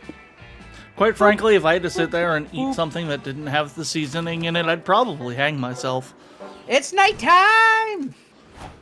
Big All right, guy. Big Daddy, where would you like to sit? You can sit with any Yeah, pair of Fleet! characters, and you can also sit on the bottom and hope that somebody else sits with you. But there's no guarantees. Because there's Is that definitely a more than enough moth in the top space. left? Yes, it is. Mothman. It is really I hard gotta not sit to with my boob. Mothman, but I'll sit by myself. You're sitting by Like a yourself? loser. Well, it's not a loser. Then somebody else, one of us, can sit there. But we can also all Ooh. sit at our other places. So you Well- could be lonely. I'll Or sit, No, you could sit with wanna- Moth. I'll sit by myself. You sit on a log by yourself, you loser. Such a daring maneuver. In the face of all romantic odds, you chose to play hard to get. Wow. All that's left is to hope it pays off. Will somebody sit with you and make this night magical, or will you spend campfire time forever alone? Let's find out. Next. I want to sit with Calculester and Aravi. It's dark. So dark. The darkness surrounds you. You're lost to the darkness. Suddenly, you remember that your eyes are closed. That's why it's dark. You open them and see Aravi and Calculester hanging by the campfire nearby. See, I knew I liked you, Axolotl. Anybody who likes pulled pork and mac and cheese is 8 here. Grizz, you want to Good reprise choice. your role? Alyss, I am pleased to see you. We were just brainstorming some ideas for our up-and-coming business venture, a food truck. Oh, I'm in. Yep, between the three of us, we have all the skills required for a food truck. Snack food enthusiasm, ruthless ambition, and the ability to Google recipes. Plus my endless collection of cookbooks. I'm the one bringing the snack food enthusiasm. I've eaten 12,421 different flavors of Pringles in the last week alone. Can I just Wow, date you're almost Hex? a quarter way through the catalog. Can I just date Hex? That's exactly what I'm looking for. And as usual, I'm the one bringing the ruthless ambition. I'll do whatever it takes to win in any situation or context, regardless of what's socially acceptable. Oh, and I thought that I was the one bringing the ruthless ambition. This is such a relief. Anyway, I still think that our biggest problem is getting the word out. How do we convince people to come to the truck if violence is an illegal marketing tactic or whatever? You guys, I've got the perfect idea. Let's do some kind of fun promo. I'm all about that BOGO life, and I got the coupons to prove it. A promotion is an efficient way to advertise, but they can be risky. For example, Toys R Us was criticized harshly for their Take a Baby, Leave a Baby sales event. To avoid any possible bad publicity and increase our margins, why don't we have a pay double sale? Customers will get to pay twice as much as normal for their purchases. Meh. How about we do a contest to see who can kill the most goblins while wearing our merch? That way, our merch will be worn by badasses and goblin victims. Ugh, you guys just don't get promos. They're supposed to be fun.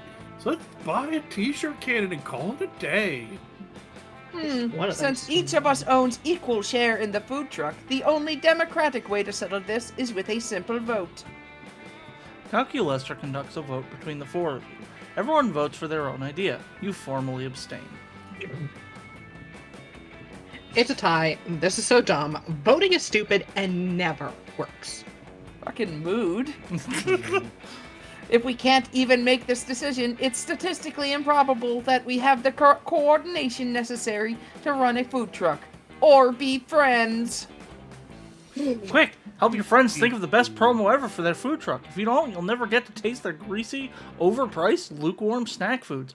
Yo, I'm just saying, fat sandwiches are they're a bop. They're so good. Oh man, if you had said fat sandwiches for the last question, you would have been top dog instantly. Hell yeah, I once ate like 2 or 3 of them in a single day. You It was could so probably tasty. you could probably go 2 weeks on fat sandwiches before keeling over. 2 weeks. I think you'll take I think you'll last 4 days and that's it. Let's see, Pie Day. Buy 2 pies, get 3.14159265358977932388479502884197 pies. Cheat Day, a day about forgetting your diet and treating yourself. Also, every meal includes a free cheat code to help you speed run your life. Oh, fat sandwiches. Buy 10, get 1 free. The math nerd in me likes Pie Day. The fat bitch in me likes Cheat Day. It should be noted that this one isn't a challenge. It's a flat choice between which one you want to boost. Alright, hold on. Where are the dice that I have? Here they are. So Revo, pull on out my camp special new nights, dice. if you sit with like 2 people, instead of having to make like a random challenge, you'll just get given a choice and you'll get an affection boost with whoever you side with. Oh, Cheat Day then. There you go. Oh, how feasible. Cheat days are a very popular concept. For example, every 2 years, I cheat and allow myself to interrupt someone, even though it's not polite. Hell yeah, bro. On my cheat days, I give myself the special treat. Consuming Robbie's most precious memories. Damn it, Hex! Is that why I can't remember any of my loot-themed childhood birthday parties? Whatever. Those memories weren't that precious. Anyway, we should totally do the cheat day promo. It's a sick idea. I take a cheat day once a month myself. Oh, we're aware, Robbie. You realize that government sends out national security alerts about your cheat days, right? Oh, why is she just me? That's awesome. And honestly, it's justified. I usually start out a cheat day by inputting a quick rosebud or motherload command for infinite money.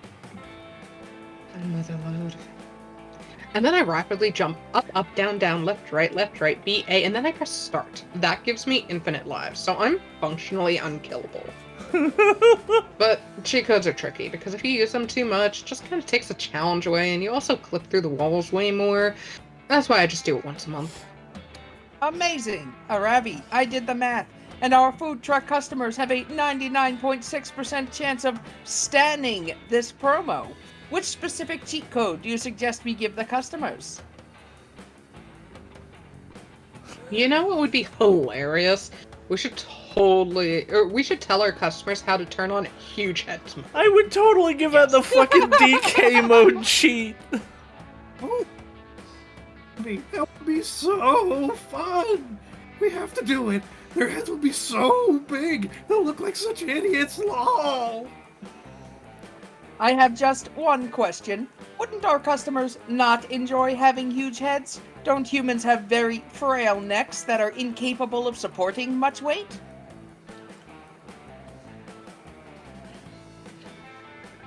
Oh, yeah, good point. I guess we could just give the customers a cheat code to skip everything and get to the final level. What's the final level? It's the final level. I can't explain it, Cal, but when you get there, you'll know. That's that's a little ominous.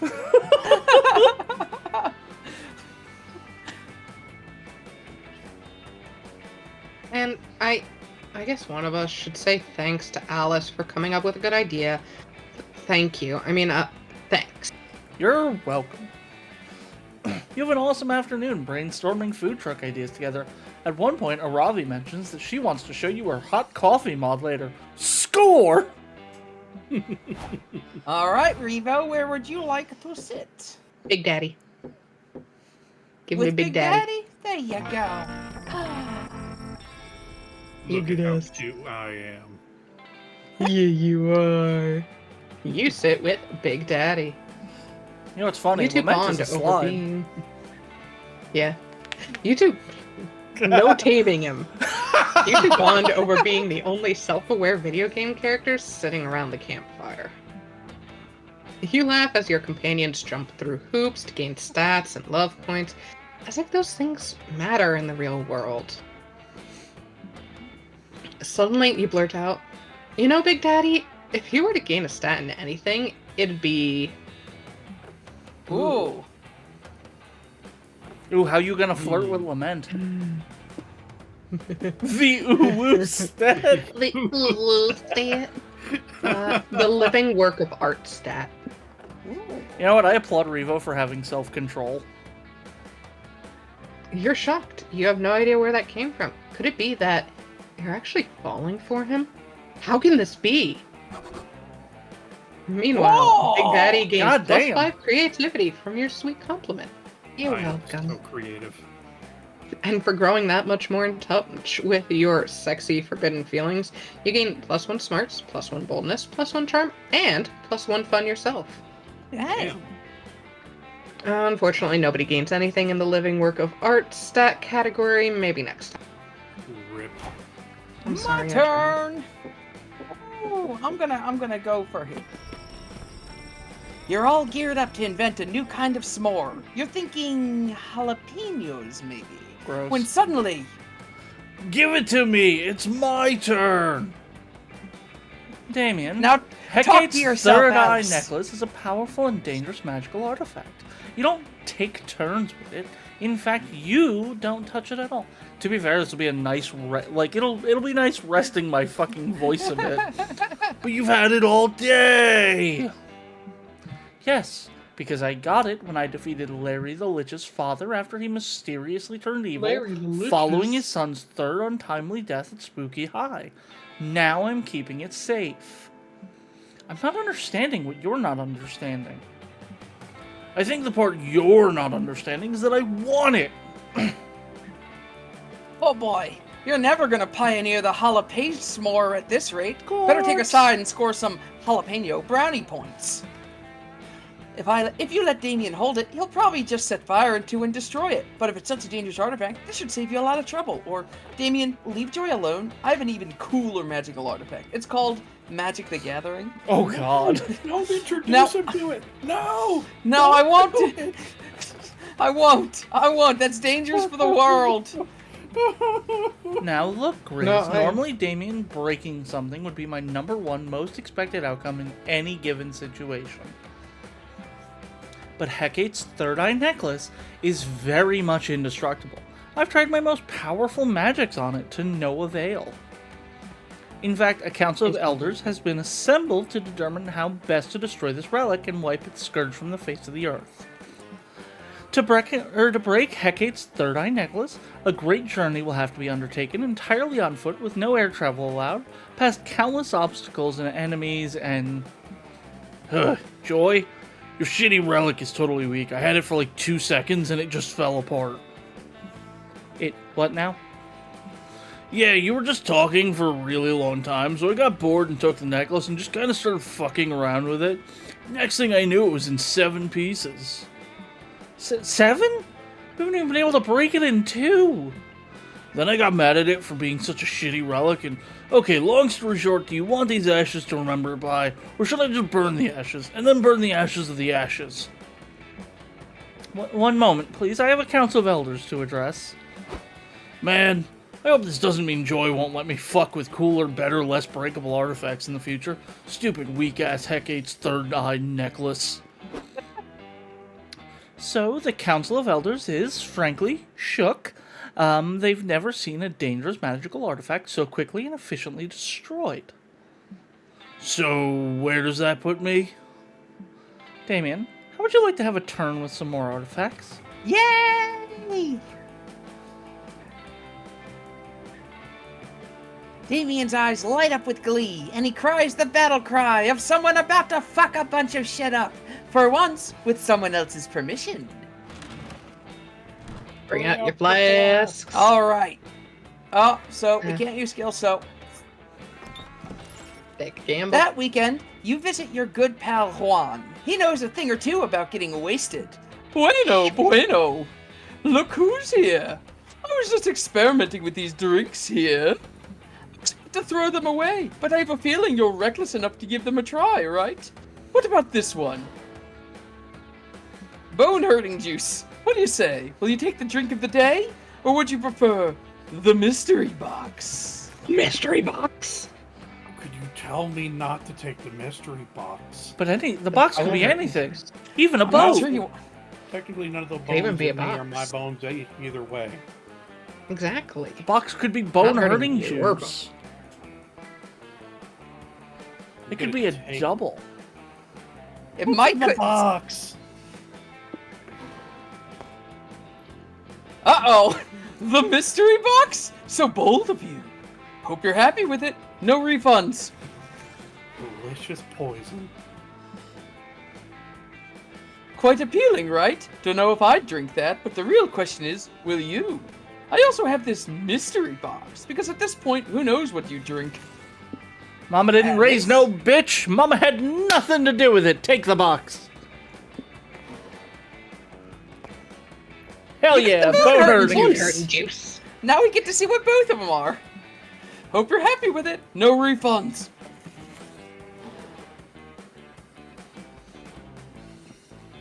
No idea if I got this recipe right. Want to try it? Otherwise, you always have the mystery box. I don't know. Do it, Revo. Revo. What- Do it. You know you want to. Give me the box. Protein shake? Love Love potion number 9. The Nine. mystery box. So bold of you. Hope you're happy with it. No refunds. Ooh. Got the recipe right, and the mystery box. Well, I want the community punch. Yeah, no, totally. I was testing your common sense. And you passed. Your prize is the drink you chose. Alright, Revo? Ah, the love potion number 9. Number Oh, 9. the right way to get someone to like you more is by being yourself and finding someone with whom you can match. But the fast way is by drinking this drink. Yeah, you just got a bunch of affection with whoever your target is. Great job. No, not the bone-hurting juice. What have you done? Now all your bones will hurt. It's right there in the bottle, you dum-dum. Ow, I lost stats. What? That's straight up poison. Don't drink it. I said don't drink it. And you drank it. That'll surely take a toll on your stats, genius. Oh, fuck. Wow. You're Oh. so creative as hell, though. But I am Alright. dumb. For his community punch. The community punch will change your lives forever. You all drink from it, and from now on, any stat effect will affect everyone. It's a community spell that will turn your lives into co-op. Time for some teamwork. Oh, boy. Ooh. This is the part where I leave before you puke all over me. Shao! Interesting. Kinda glad the community punch wasn't a first drink. Yeah, absolutely. We would have gotten obliterated. Everybody choose an Oh, animal. shoot, Nobody I look. Nobody clicked. look. Nobody Cheetah. look. Choose an animal. Fucking whale. I can just click random if too many people saw it. The honey badger. All right. Revo, just say anything. Bees. Hi, Gambit. Hi, Gambit. Yeah, but Candy the hot it. tub is so full, as you can see. We're all crammed in here, pressed up against each other. It smells can kinda sit on my like lap. Wolf. You're always welcome to come hang out in the pub. Hey. Okay. So which of our animals would be most dangerous if granted opposable thumbs? So we got a cheetah, a whale. A honey badger. Honey Honey badger. badger's pretty dangerous. Honey Honey badger's pretty bees. dangerous already. And Revo, But what did imagine you if say? it could also wield a gun. Okay, But- bees with thumbs scares the shit out of me. Bees with thumbs I'm is not as worried terrifying. about bees So- with thumbs because they're so tiny. It's the Yeah, same but reason what I'm if not they- as worried about a Can you whale with imagine thumbs. They're the too hyper big. manipulation they'd be able to do? They'd be Just able to because- craft. They I'm can open your allergic to windows. bees to begin with. Now the thought that they could just follow me anywhere and just open doors is They terrifying. can get in your Here- window. here's I my still say honey proposal. badger is number one. Here's my proposal. I say Big Daddy first, then Revo, then Grizz, because cheetahs would be a little dangerous with thumbs. Yeah. They're pretty quick. Whales, they're And then still stuck in I'm the not ocean. scared of a whale with a thumb. I'm sorry. I'm not They're either. also still I stuck in the fully ocean. accept that I lost. The only thing I say is I feel like bees should be below cheetahs because bees are still tiny as shit. A cheetah can now open your door. I think bees are much more capable of coordination. You figure there's Yeah, thousands they- of bees Oh. with thumbs. I'd like doors to and willingly windows. cede second place to Revo. Okay. Honey badger just don't give a shit. Yeah, honey Honey badger was badgers, number no. one. Big daddy time. I All gotta right. make up for my incredible dumbness. You can't just go into creativity and hope you only do creative things. I mean, that's the only way I can do this, isn't it? Find me a creative spot. I believe that's Scout HQ. Scout HQ it is. Watch, it'll give me smarts and I'll get up to 0. Nah, Woods is smarts. That day We're in the Monster hot tub Scouts, because it's a hot tub stream, Christian. Woo woo! you learn how to build scarecrows. That's vaguely nature related, right? You decide to take it a step further, though. You add a magical crystal you found in the cave last month to your scarecrow to turn it into a sentient being. The scarecrow is grateful to have been made alive. You take your new friend out for a soda and have a very pleasant afternoon. Then you're forced to disassemble him so the next group of scouts can use the materials. Your scarecrow begs you not to relinquish your gift of life, but you decided Monster Scout first. The scouts appreciate your dedication to the organization. You're awarded +2 creativity. Oh yeah. Well done. Thank you, Lament. You've spent the day happily engaging in classic camp activities. Arson, delinquency, fist fights. That's fine. And now, macaroni art, the most deadly of all. All right, tiny bendy noodles, it's time for you to bend to my artistic will. What is that giant cat plush? I guess it's exactly what it looks like. I am employing a new statistical regression in order to gain a deeper appreciation of this art form. I made a necklace That's a choker. Okay. That's not a necklace. where I'll keep powerful curses in the hollow part of the noodle. Duh. You think some of the mere macaroni will protect you from the most powerful enemies one can face at summer camp? Let me take a wild guess. I'm not Is it happy with bears? Try No giving him joy. like a Sarge voice, like. No, No, Joy. I it's think he's nailed it. bears. Right. How foolish of me. You wouldn't even begin to smash those noodles in time to stop a bear. You might not even see one before it's too late. They're masters of disguise. It's true. I've read about you, Sir no bear. Barrington. In fact, as much as Sing I about cherish you, dear students, I cannot be certain that any of you might not be a bear in disguise. But, Coach, according to my research, bears are mammals, and I am a non-organic life form comprised of electronics and programming. Do you see? That's exactly what a bear disguised as a robot would say. You are correct! Perhaps my programming prevents me from realizing that a bear is residing inside my metal chest. That's why I could never truly become emotionally close with anyone, because anyone could secretly be a bear in disguise. It's a terrible, lonely existence. But That's the price I must pay for the safety from bear attacks. Trust no one, and then you will trust no bear by accident. Coach, you must know how insane that sounds. Insanely safe? He's right. Insanely safe is the best kind of safe to be. Which means any one of us could be a bear. This is getting to be unbearable. Time to devise a foolproof method to show that no one here is a secret bear. Oh, Oh Oh. my. Oh. go ahead. Just stick a finger as far as you can into any one of your orifices. If a bear has been hiding inside of you, you'll poke its fur. The Myers-Briggs indicator should do the trick. It reveals key traits to your personality, such as your conflict resolution style and if you're secretly a bear. Oh, let's stick a finger as far as you can. I feel like that's at least creative. What an inspired and foolproof idea, Big Daddy. This is genius. No, it's not. And frankly, I'm not entirely comfortable with Big Daddy talking about my orifices. Sometimes it seems like he is only attending this camp for the chance to romance his fellow campers. What? Big Daddy would never do that.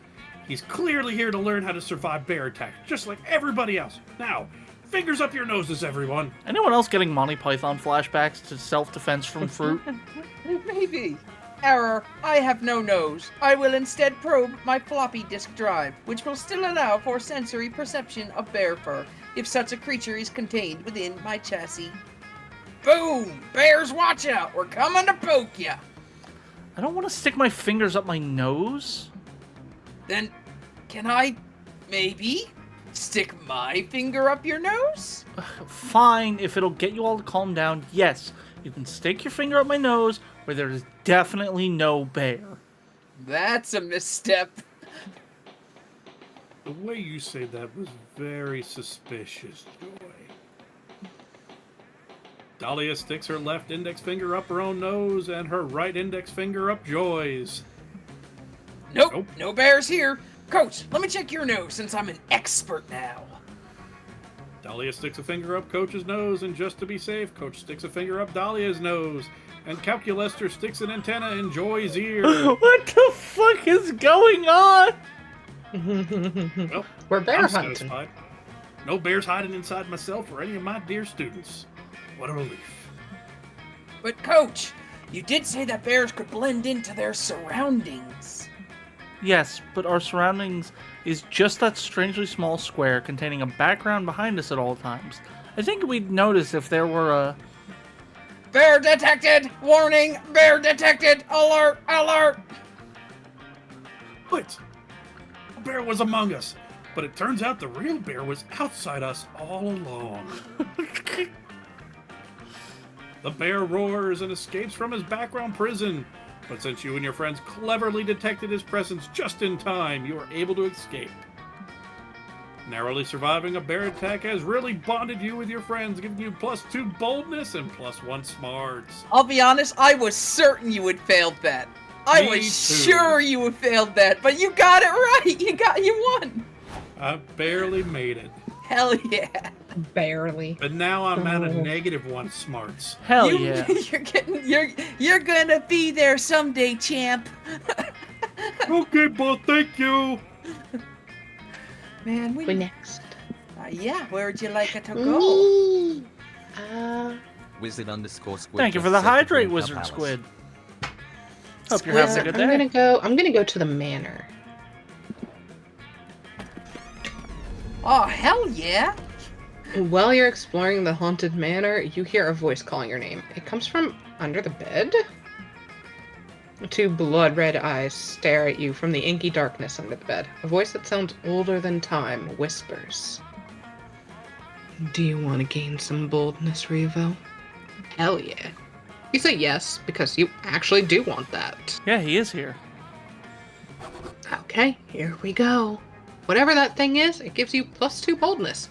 What a nice under-the-bed thing. I like the thing under the bed. I like the community too. punch. It's really nice. It is, it's stacking us. What is Lili it? made a Punch discovery. The community hi, punch makes it You, so that we all Calculus get Bear, the and stat Milo are bonuses. enjoying wandering the hallways of the manor. Milo is live streaming it because apparently that's the only way they know how to enjoy anything. What is the discovery Is you've this made, haunted room Lili? actually stretching, or is it just your imagination? Hmm? Oh, hey, what are you guys doing here? Okay, ran out of cooking wine. Making Disney Making- references. My analytics show that millennials love engaging with nostalgic content because the present is consistently horrifying. How about you? Okay. Ooh, meat I was sauce. looting the rooms for treasure when I found this strange rectangular prize. I don't like where this is going, Lili. Same. Sensors detect ancient technology. A video home system, or VHS. Insert cassette here to see images. I like the calculator has a hot chocolate. It's made I of want a oil. hot chocolate. It might be. This is you, Revo. No, I didn't realize I was the narrator. I mean, yeah, that makes Calculus sense. points. You are when it's your to- turn. Yay! Yeah, shh, I didn't pay attention. Sorry, Um, Calculester points to a VHS located distressingly I mean, that close does to his kind of make sense, crotch Lili, region. because of the fact that, For like, I'm once, pretty you sure the decide not to alcohol be is creeping what and let deglazes tape the in a plant. nearby So the 90s fact that it was TV an instead. Arizona hard tea, that makes sense that the alcohol in it was what Sounds deglazed the surprisingly pan. good, Lili. Even though the... Oh. It's the voice that you were lament. Yeah, I'm trying to get back into the mindset of that. I think they were high. Greetings, customers and curse Yeah. enthusiasts. Thank you for tuning in to Pozo's Pizza's newest, fastest, freshest guerrilla marketing campaign. We've seen how our focus groups like this newfangled internet. And we're no strangers to young, hip, new fads, bro. Oh, I'm glad it was tasty. Get ready to pizza party like it's 1999. Enjoy Pozo's Pizzas today. Oh, whoa. Fancy meeting you guys here. Did someone order a pizza or something? Absolutely not. Moreover, now my live stream is bound to get stricken down for all the Yeah, I could copyrighted see music that. used in that shoddy commercial. Fair. I can't believe I'm going to lose perfectly good clout to NSYNC of all people. Hey man, I wanted it that way. Don't get me mad at me, dudes. Pozos hasn't used this whole curse with spam marketing stunt since 2005. If you haven't played that dumb tape, I'd be home right now. My apologies, friend pizza girl. But did you say cursed with spam? Should we be bracing ourselves for an incoming canned meat assault? I ate spam for breakfast. Oh no. At least that would be funny. I think we got here is a totally lame advertising curse. Now in 7 days' time, we'll be subjected to nothing but Pozos ads until we eat ourselves sick with their pizza. Fucking Pozos, taking all the art out of good cursing.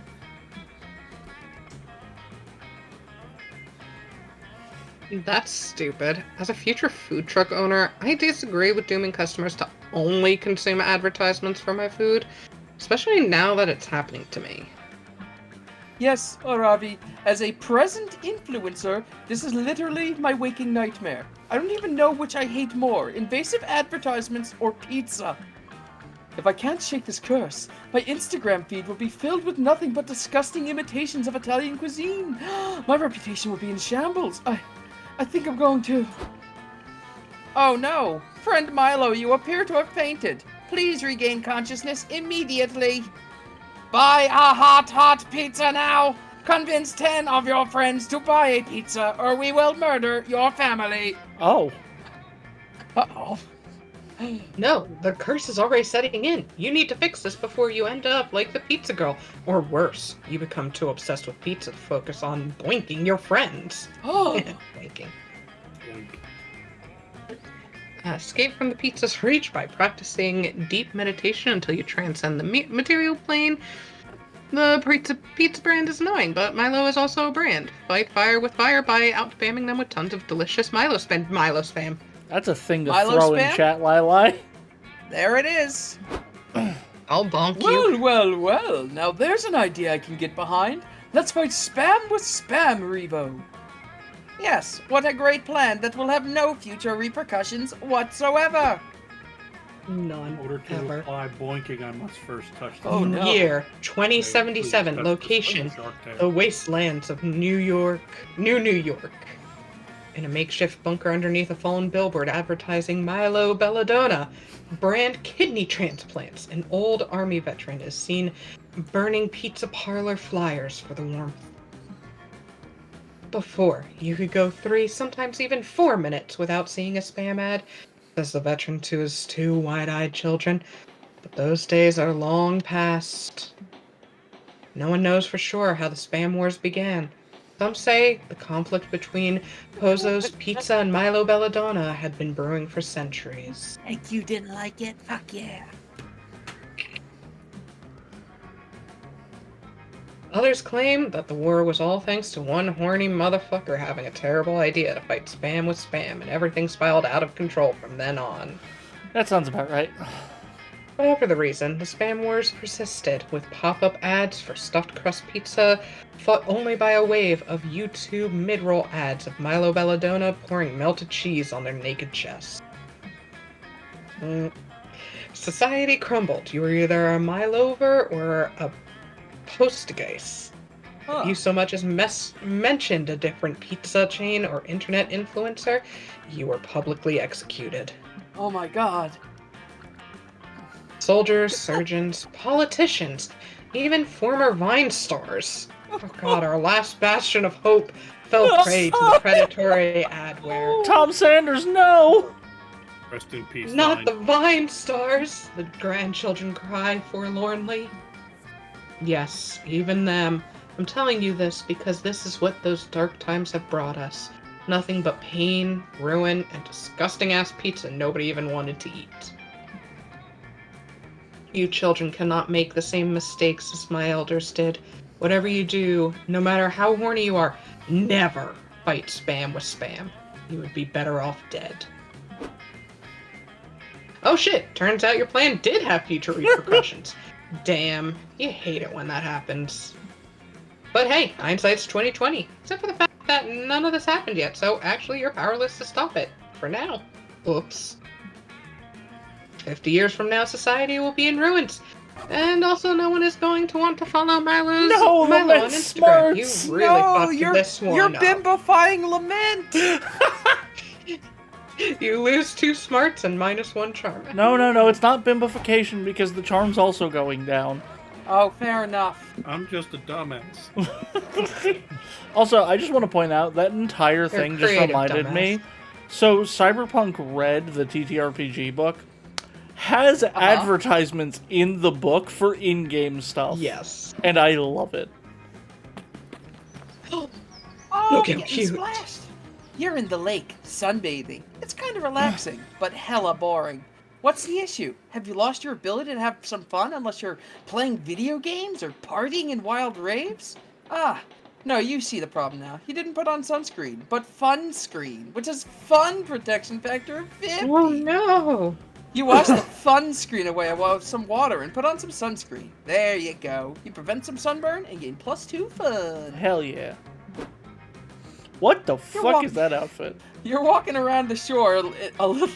I don't know. Oh, it's Krampus. He's Oh Krampus. shit, you're right. Krampus. Yes. A little while later, when you stumble across Damien, like literally stumble across him because he's crouched in the sand yelling at some crabs. Don't you fucking ignore me. I know you can hear me.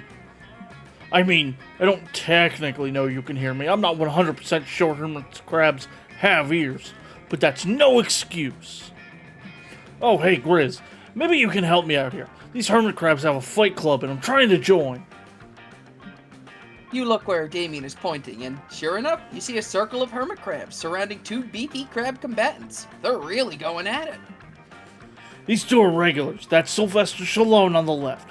The one on the right is Jean-Claude Van Damme. I love it! I just love puns so much. I've been having a great time watching them fuck each other up, but then when I asked if I could fight, they just ignored me. It's like I get it. The first rule of Hermit Crab Fight Club is don't talk at all because you're hermit crabs, but still.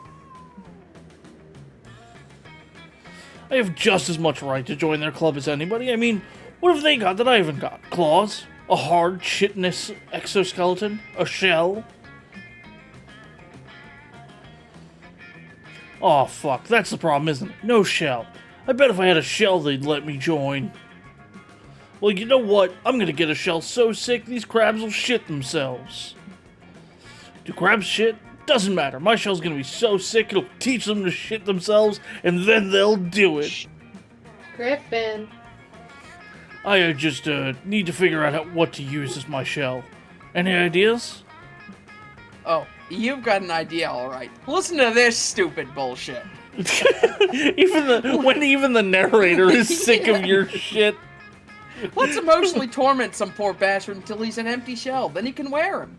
Or you need a shell made out of something really hard. What about calculus? That seems too smart for me. Let's emotionally torment some poor bastard. Hey, that's a great idea. Combines my love of emotionally maiming people with my love of joining hermit crab fight clubs. But where are we going to find a poor bastard to verbally eviscerate? Just then, a corpse washes ashore. It's clearly been out in the lake for weeks. Kinda shocking you couldn't tell that from the smell it's making now. Whoa! Hey, look at this bag of bones. This guy died wearing that? Yamanoka's just made it so you lost a word. Pay attention. Fuck. Bye, Can't bye, say fine. Thank you, Yama. If someone put me in a coffin wearing these sorry-ass clothes, I'd come back to life just to beat the shit out of the coroner. The corpse says nothing, but based on its frozen expression in the miasma of death, you can tell it's a little offended. How'd this ugly motherfucker die anyway? Drowning? What a noob. Water's like the lamest fucking element of all of them. I'd rather be caught dead than caught in a lake. And caught dead in a lake. A single tear rolls out of the corpse's eyes. Then a whole gush of water spills forth, because this body is pretty waterlogged. Oh no, what's wrong, fuckbell? You gonna cry? You gonna cry because you're a little unfashionable drowning piss baby? Well, too fucking bad. You're dead. What the Damien kicks the corpse hard. It rolls over onto its stomach to reveal a giant hermit crab shell attached to its back. Whoa, it worked! I insulted the corpse until it became an empty shell and it worked! You're a mad fucking genius, Grizz! Ah, the power of coincidences is strong here at Camp Spooky. Damien rips the shell off the corpse's back. A lot of his nasty skin comes with it. Puts it on and runs to join the hermit crabs. The hermit crabs are all extremely impressed by how willing Damien is to alienate the corpse like that. Hermit crabs are bastards. Damien is admitted to the Fight Club and given the name Chuck Norris because of his signature move, chucking all the other crabs into the lake. You make a killing betting on him, but you trade it all for +2 charm and +1 boldness. Hell yeah. Alright.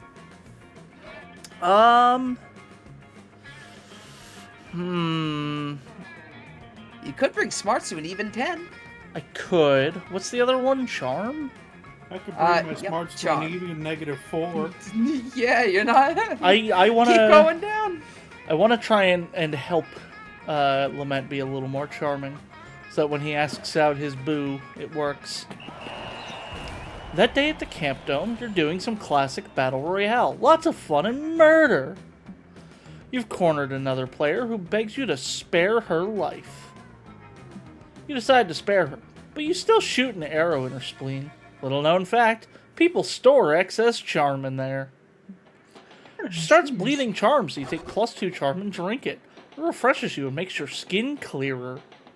That Oh my delicious gosh. clean water. Afterwards, everybody begins a rousing game of paintball, except the paintballs are actually bullets.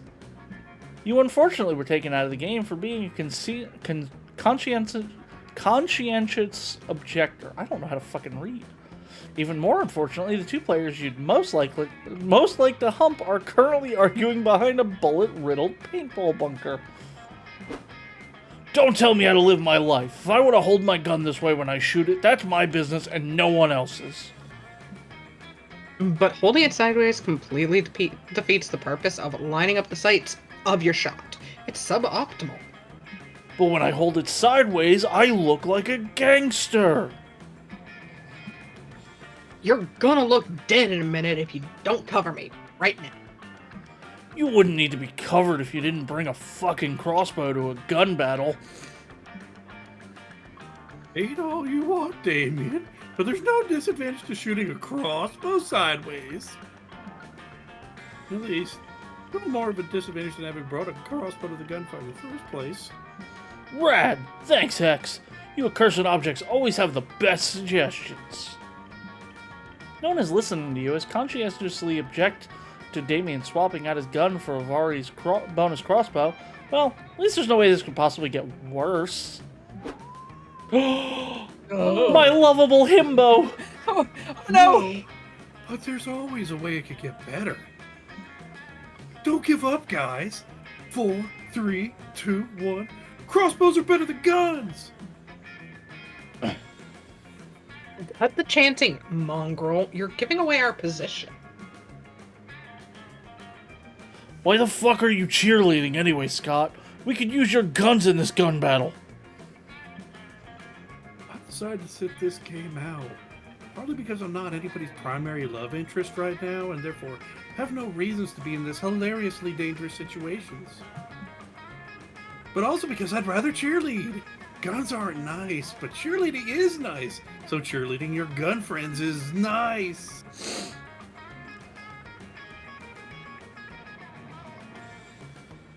Revo. I bet Well, the puppy hey, dog's being you silly. know what would be even nicer? Not selling us out to the enemy team by shouting where we are. Oh, you want me to throw them off? Okay. Bad guys, listen loud and clear. Damien and Aravi are not here. Nice work, bud. What would we do without you?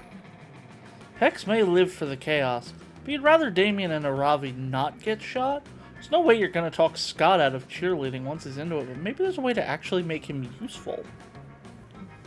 Let's make up a cheer that is an extremely cogent argument for gun control.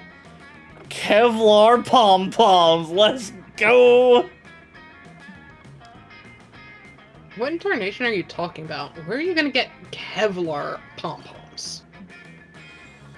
Alyss, why do you have Kevlar pom-poms? Why do you Why want to don't know? you?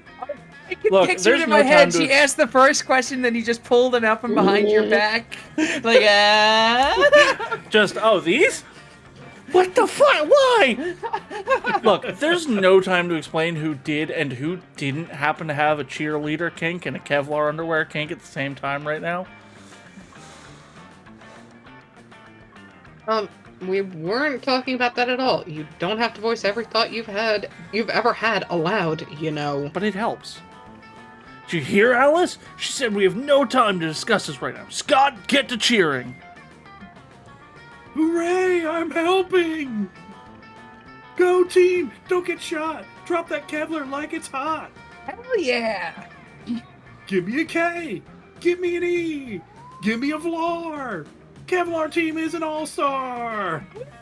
Scott's cheers are mediocre at best, but the important thing is that Kevlar is blocking the enemy team's bullets so that Damien and Avari can get within range of them. Or Robbie. Okay, line up my shot, go with the poison-tipped arrow, pull back the... Fuck that noise! Eat Kevlar, dick toes!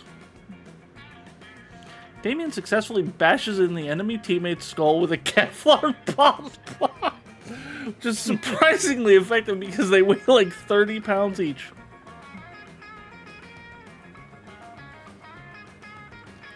Oh. Well, brute force works too. Fuck yeah, you and your friends break as many eye sockets with your Kevlar pom-poms and throw them around also makes you guys super buff. Gain +2 boldness and +1 fun. Hell yeah! Grizz, you are so fucking bold. I am the boldest. All right, everybody choose a fictional character. Head. Alucard specifically for Nelson.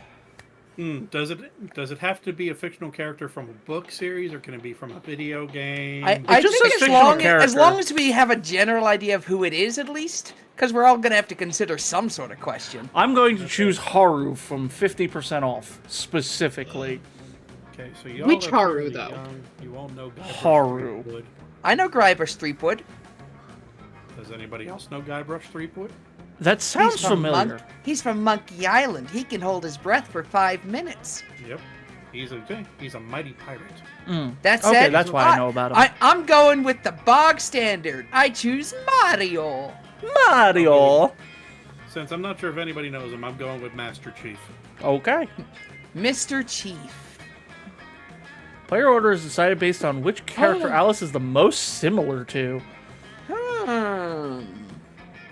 Alucard from Hellsing. Alyss, you have. Oh, sorry, Alyss, you have to make the whole choice here. I think. Oh, fuck. Well, here's the problem. So I can Haru. kind of I cheat know. here a bit. Revo and I are in a group chat with. Let me We're all check real quick. How many people are in this group chat? No, we have to specifically check how many are Harus. Hold on. See For what members. it's So worth, let's see. I don't we think have. you're super similar to Mario. Yeah, no, Mario is probably last. You don't wahoo. 1, 2, You don't 3, yaha. 4, 5, 6, 7, 8, 9, 10, 11, 12, 13 Harus in this group chat that we are in. Entirely based off the meme from 50% off. I think it's very fair for you to pick yourself first for that. So I would say So where me do you first. stand on and Riva? What was yours again? Alucard from Hellsing. Alucard. So where do you stand on Alucard versus Master Chief? Consider Here's this. the problem. I Yeah, go don't. I have only read the first 2 volumes of Hellsing, but I've watched all of Hellsing Abridged. But she specifies Hellsing Ultimate. Oh, I did not Hellsing specify Ultimate? Hellsing Ultimate. Or which? I did not. Which one did you specify? Are, Just are you Hellsing willing to normal? accept just the said from Alucard from Hellsing. Abridged? I would Yes, definitely accept they Alucard are from Abridged. not. There you go. Difference. So what are your thoughts then? I mean, Alucard. So I am very prone to malicious compliance, which is why I would say Alucard just a little bit more. No reason to second guess it. Boom, boom, boom. Sorry, I lock it in. No, it's fair. I am not like Mario at all. Yeah, I didn't think so. Like I said, you don't I don't know, waha. you like You don't have a spaghetti and you're a cape that plumber. lets you fly in the air. I do You've wahoo. never eaten a flower and shot a fireball. I did used to torment Revo because I got her dog to mimic the Wahoo. Well, you also Yeah. have that sexy panda costume. You know what? Is You're it- looking is more it- and more. Sorry, go ahead. Lily, we're gonna call you out. I want to be more creative. Creative was here. Yep. That day in Monster Scouts, you learn to identify different berries. You all search for berries and try to identify them. A blackberry, a blueberry. But Rachel, the deer person, finds a weirdly shaped berry no one can identify. You all stare at it for hours. It's closer to abstract art than a berry somehow. It's a true think piece. It forces you to reflect on berry inequality, and although there are no easy answers to the questions it poses, you all gain +2 creativity from the experience. You spent the last few hours leaving behind your normal youthful love and adventures for some literal adventures with Aravi. You've reached level 69, nice, of a local mine, fought your way through countless insignificant and poorly animated mini-bosses, and are finally facing the big boss. Dungeon Jesus. Oh no! If only you had a cross and some nails. Watch out, Alice. If he finishes casting water to wine, 80% of your body will be made of yellowtail Cabernet. Oh no! No. You don't tell her that that's a typical Friday night for you, and instead use your slingshot of poor taste +2 to send 3 bolts of piercing straight into Dungeon Jesus. You did it! You really did it! He's defeated forever, or possibly just for 3 days. Either way, looks like there are some kick-ass sandals in the loot bag he dropped. Hell yeah! Aravi hits you with a crisp low 5, after which your hand seems to linger for just a fraction of a second too long. Aravi blushes. Suddenly, a pleasant chime noise fills the air, Glowing text appears above both your heads. You look up to see a glowing text above you. What's that symbol mean? What's happening? Check it out, Alyss. We gained enough XP that it's time to level up our relationship. Oh, hell yeah.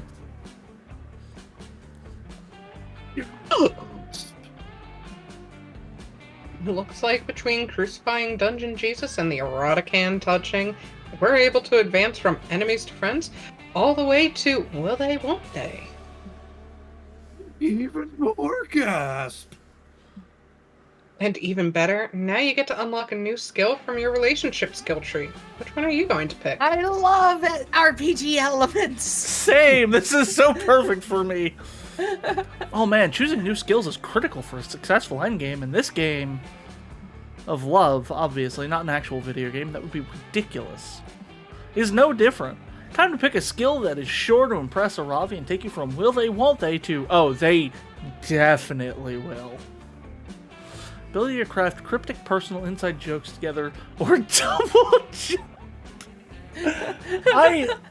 This is the point in a visual novel I would quick save just to fucking see what double jump does.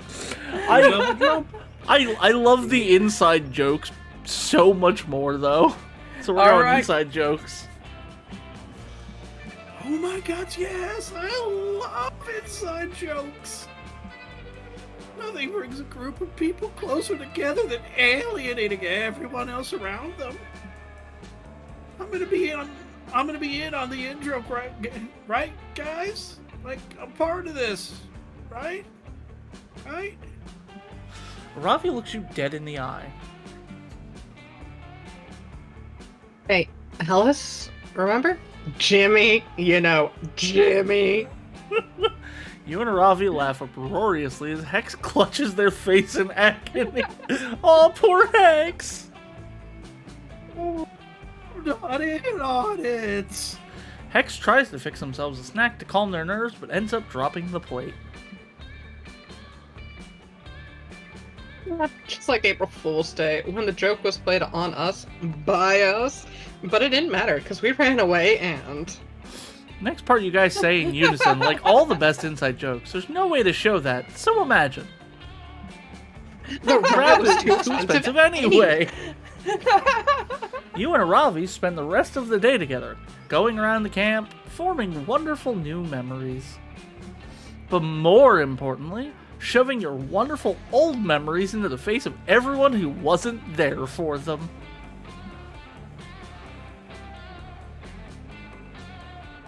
And then she snapped her lobster claws and yelled, "I'm Lydia!"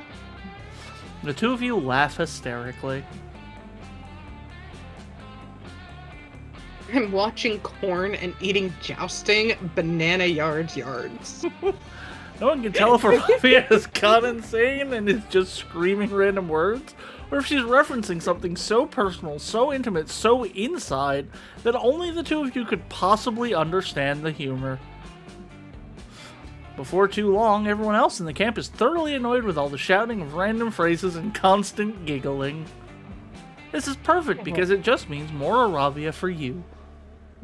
The two of you soon have an entire trove of verbs, lions, Todd, and hamburglers to laugh about, and the whole thing gives you +2 boldness and +1 fun. Yo, I'm so fun. I got a 12 fun. So fun. I'm also excessively bold. All right, where are we? Emotional damage! Get to the lake. Lake time. Oh, that's fun. While looking around the lake for a private place to take a peek, you find a treasure map buried in the sand. It leads to an X in the center of the lake. Gather a crew of trusted friends, don your eye patch, and sail out there to find the booty. When you arrive, you find a tiny island with a single palm tree. You dig up a box that says, "Open in case of a very boring day." You open the box and find +2 fun! Yay! Oh yeah.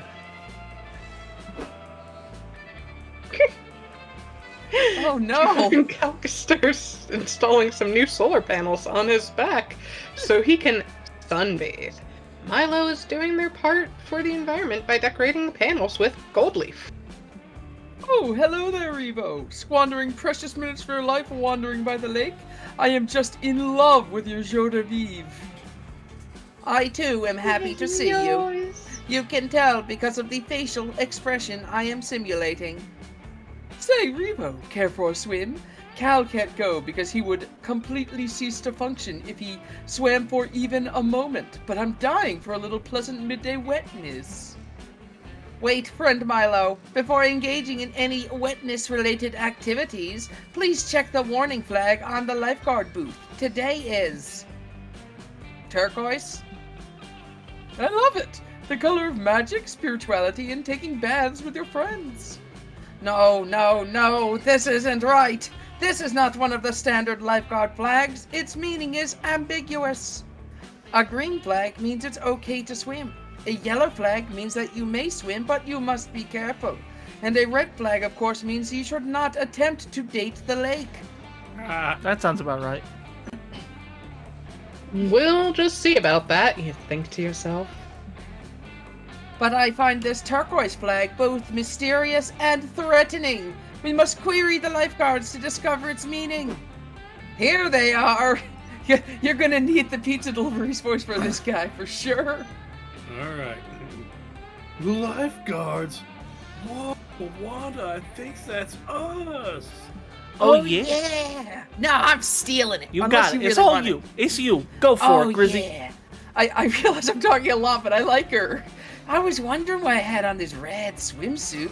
I thought I was an ambulance. Maybe you are. You can't let other people define you, dude. I believe my friend wanted to ask you what that turquoise flag is supposed to mean. What do I look like? A flag professor? Professors don't wear swimsuits. It would be unprofessional. I think it means everything's okay, or else that a child's been kidnapped. Who decides what things mean, you know? You do! You're the lifeguards! Really? I could have sworn I was an ambulance. These two are more likely to turn into an actual ambulance than tell you anything useful about the flag. Luckily, you've already solved this mystery. As a warning that turquoise is back in fashion. Wear turquoise now. It's a turquoise emergency. The flag is there to warn you about the flagpole, so you don't run into it. Turquoise emergency. Turquoise emergency! Oh no! A turquoise emergency? But I'm a red ambulance! Ooh, Wanda, I got this. We just have to paint the flag red so it's a red emergency.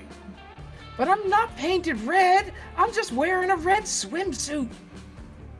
Good point, good point. Guess we'll just have to paint you red too. Stop that! Nobody's painting anybody! This isn't a turquoise emergency! It's a turquoise sham emergency! Please explain, friend Milo. Your wordplay has left me perplexed, yet intrigued. Everyone knows that by the time a fashion trend is being announced by beach flags, it's already past. A true scion of culture doesn't take aesthetic direction from a lifeguard tower. No, they follow the high tide warnings of the heart, the semaphore of the soul. I am deeply concerned by how little any of these things have to do with safety. Ah, but isn't the true safety found only on the beaches of self-actualization? I do not know, because almost none of your sentence was made of real concepts.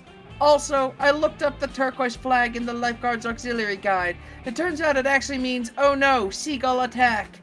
Seagull attack? But the majestic seagull... Oh no, seagull attack! The seagulls send in a squawking, sandwich-stealing mouth-storm. One of them bites your eye. I'm disappointed that we're being attacked by vicious seagulls, but not as disappointed as I am in Revo's fashion sense. Oh no. I am too preoccupied by these seagulls to be disappointed by anything.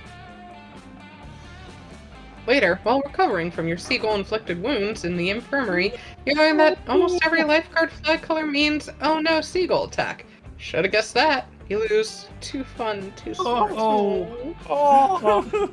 Getting Poor covered. lament. I'm gonna be licking paint soon.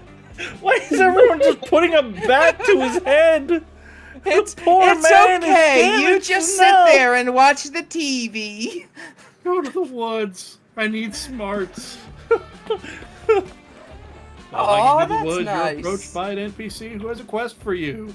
You can tell she's an NPC because she only says the same thing 4 times over and over and keeps doing the same idle animation. The NPC's quest are to deliver a very important scroll to her father. She makes it extremely clear that no one else is allowed to read it or terrible things will happen. You read it, of course. Turns out her father's secret recipe to the perfect peach cobbler. Looks like her dad is never going to make that famed dessert in time for the NPC family potluck because you eat the recipe scroll and gain +2 smarts. Hell yeah. Yeah. The true That definitely gamers sounds play. like something a -4 hit guy would do. You're about to fight a bee. You're about to fight a bee that insulted your honor. You're ready for you ready your first strike when Joy grabs you and pulls you aside. Got a minute? I want to show you something. Also, I'm pretty sure you'll die if you fight that beehive. You're correct. You hesitate for a moment, but your feelings for Joy overtake your hatred for the bee that implied you were too dumb to even sting. I just wanted to show you this little You clearing think I it found. knows your smarts are so Turn- low? Turns out it's the perfect place to watch the sunset. The view's flawless, and more importantly, You outfight the bees. no one else knows about this spot. Swear to me that you won't tell anyone about it. It's not that I don't love our other friends, but sometimes I just need a quiet place where I can think and read and not have shenanigans or whimsical tomfoolery. Sit down with Joy to watch the sunset together. You blush, thinking about how she shared this secret with you. Joy leans on your shoulder. You double blush.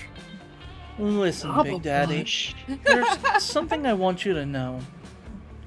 I think I have feelings for you. The sun is setting. Joy is blushing. You ate enough fiber for breakfast. The mood is right. You lean in for a kiss and shit myself. Yamanokas, why did you put me in jail? Let my boy But he go. doesn't. Joy He did stopped nothing you. wrong. When Joy stops you. Whoa there, Stallion. I'm tempted, but just because we like each other doesn't mean we should be a thing. There are more important things than our feelings.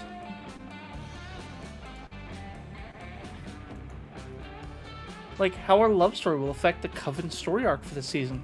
As the protagonist, I have certain responsibilities.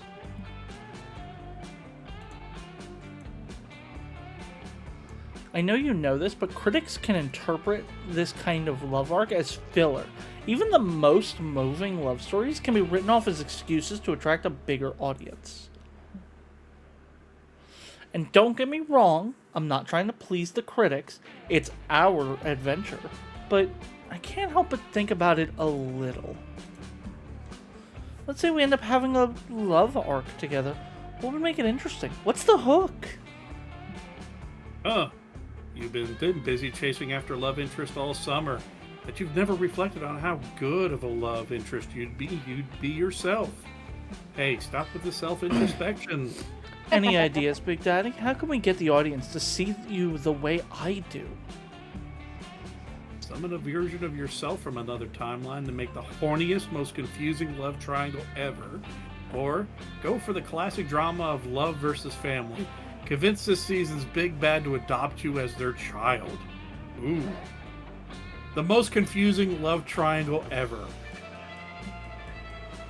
All of your favorite TV shows have a pair of sexy twins that seduce the protagonist like Ooh-Ron High School Host Club and Ooh-Ron High School Host Club. You try to conjure a summoning spell to yank an alternate timeline Big Daddy into this dimension. But you suddenly remember you suck at magic. Duh. Don't you think you have a magic stat you should cast spells and shit? That'd be right. That bee was right. You're too dumb to sting. Well, with your limited skills, you only have option left is to create a sexy twin dynamic. You decide to build your own twin. After working on your twin for 3 days straight, you introduce Joy to your creation, Sock Puppet Big Daddy. Oh, wow, Big Daddy. This is just a sock with lipstick on it. You expect this to play well to our target demographics? Although I guess your sock puppet has come up with fewer dumb plans than you, so I'm kind of preferring the sock puppet Big Daddy right now. Fangy! Hi, Fangy! Joy's not the only one who likes your sock puppet twin better than you. In just a few hours, sock puppet Big Daddy is more popular than you've ever been in your life. No! The sock puppet is getting dates with all the perfect 10s around camp. Since the puppet is attached to your hand, you've got to tag along. And sit in silence while your sock puppet scores a harem ending. You just got cucked by a sock puppet! This sounds like real life. Finally, Murderer! your jealousy becomes too much. You break and lose all control and shove sock puppet Big Daddy into the washing machine. You set the machine to deep water wash plus extra rinse hot water bulky item sheets. Fangy, at this point I think we have all the characters spoken for. There was no way that sock was going to survive that cycle. We're nearly done too, Fangy. Sorry. Sorry, go ahead. 38 minutes later, you pull out the remains of sock puppet Big Daddy. He was reduced to threads. Wait, Big Daddy, what are you doing with that washing machine? What is that piece of cloth in your hand? Where is sock puppet Big Daddy? No one can prove that you murdered sock puppet Big Daddy. But everybody assumes you did and hates you anyway. A documentary crew comes to camp and films all summer for a series called Making a Murderer 2, Big Daddy's Murderous Murdering. Joy sees the documentary forbids you from ever joining a coven-related story arc. You've lost your chance at love, your reputation as a non-murderer, and -3 charm. Oofa! Oh, That's such a jeez. good one. I'm going back to the Haunted Manor. Hell yeah. That day in the Haunted Manor, you accidentally stumble upon a cult meeting in the hallway. The cultists are wearing terrifying black robes, standing over a bloody body and chanting. You try to flee, but one of them shoves a flyer in your hand. The ink burns your eyes to read, but you manage to find the word, "New recruits get healthcare benefits with same-day sign-up." What? Sign me Sold? You gain a bunch of new cultist buddies, and your new insurance covers spontaneous +2 boldness growths. Cool. God, Grizz, you have 23 boldness. I am the boldest! It's taken a lot of time and effort to convince Damien that you're a real piece of shit, but all your hard work is finally paid off. We'll get you You've in been another one, Fangy. You've been spending more time together as of late, and today you've had a marvelous time building a model train station out of fire and crimes. All right, one last tiny felt tree at the picket fence my God, I love and this petty outfit. larcenary It's the perfect by the outfit. crossing sign, and it should be just perfect. There. Good stuff, good stuff. You're a pretty rad person, Grizz. You know what we should do? Leave behind these tiny felt trees, find a real tree, and stab it repeatedly. He's such a romantic.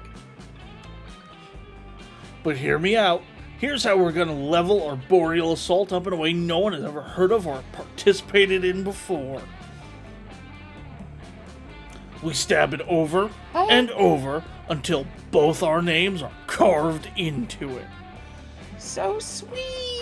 What a romantic activity Damien accidentally thinks he's invented. I agree, Unless Fangy. We he should already play type knows it's a romantic Lumina thing and is against pretending person. not to. Aww. Either way, you realize you need to make an even stronger statement than just the weak-ass tried-and-true names on a tree shtick.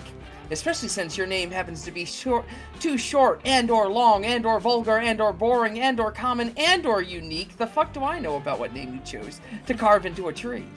For starters, you find the most romantic tree in the forest, a Brazilian rubber tree with an enticing crease. But that's not enough. Forget Damien X Grizz, you've got an even better idea. Hottest camper X horniest camper, or fuck you, tree! I gotta be bold! Yeah! Stupid tree, get wrecked! Just standing there, being a defenseless tree. So stupid. Why don't you stab someone, tree? Oh, right, you can't. because you're a stupid, no-hands tree. A tree who got stabbed by Grizz. Oh man, what a good one. Fuck you, trees! Did I ever tell you that I fucking hate trees? Because I do. Wanna know why? Do you even know who trees are in league with? Guess what, shitnips? It's the motherfucking sun. They've been conspiring this whole time to do photosynthesis at us, but the mass media doesn't seem to care. I fucking hate the sun. I always hated it, but I can't just carve the words "fuck you, sun" into the sun whenever I want to. It's one of my greatest regrets. I believe it's on of my greatest regrets. Oh my god! What we can do, though, is carve "fuck you" tree into every tree in the shitty sun-sympathizing forest. I'm with you, Damien. Ugh, trees are the fucking worst, you know? Like, they say trees can help with wilderness survival, but how? You can't even use them to grow a shopping mall. Moss can tell you which direction you're facing. I don't think so. I've never seen Moss actually spell out north or any other compass direction. I call bullshit. Plus that whole Damien is a very introspective person. He's very opinionated. plus you that could whole survive moss on- on the north thing is kind of a myth. So You can survive on wild berries if you know which ones aren't poisonous. How do I know which ones aren't poisonous when the trees never answer when I ask them? Sticks can start a fire? Me too. You're not special. You start to wonder if a lot of Damien's tree hate is based on his own insecurities about his wilderness survival skills. But who the fuck cares? If he wants to spend the rest of the day stabbing trees with you, you're not going to question his motives. The two of you have a beautiful and violent time, leaving your mark all throughout the forest. It's incredibly disruptive to the local flora and fauna, but only because they don't understand the special bond you and Damien share. You gain +2 charm and +1 fun. And that's it. Last day of summer is here. I mean, Who will you be? know I'm asking Ravi. That's right. Ding. Revo, would you like to ask the one that you had? or just Milo. Milo. All right, Big Daddy. Are you actually gonna ask Joy? I hate Joy. You can ask someone else or just go stag, I guess. Fuck it, I'm going for Aravi too. Oh, The gasp. I want to date that hex. Damien, we're gonna set the We'll night double on date. fire. I'll take Ravi, you take Hex. Literally. That works. Alright, it's Revo. Oh, so this one's Revo. Go ahead. Give me a sip. Ooh, you Sippy, take. sippy. Oh, are you petting You a puppy? finally gather the courage and asked your beloved to watch the meteor shower with you. The two of us? Two. A summer fling? But Revo, you see, dating is like pairing wine and food. Bye, Fangy. I'm like a Pinot Grigio, Bye, Fangy. light and refreshing. Some would say intoxicating. It pairs greatly with shellfish. And you?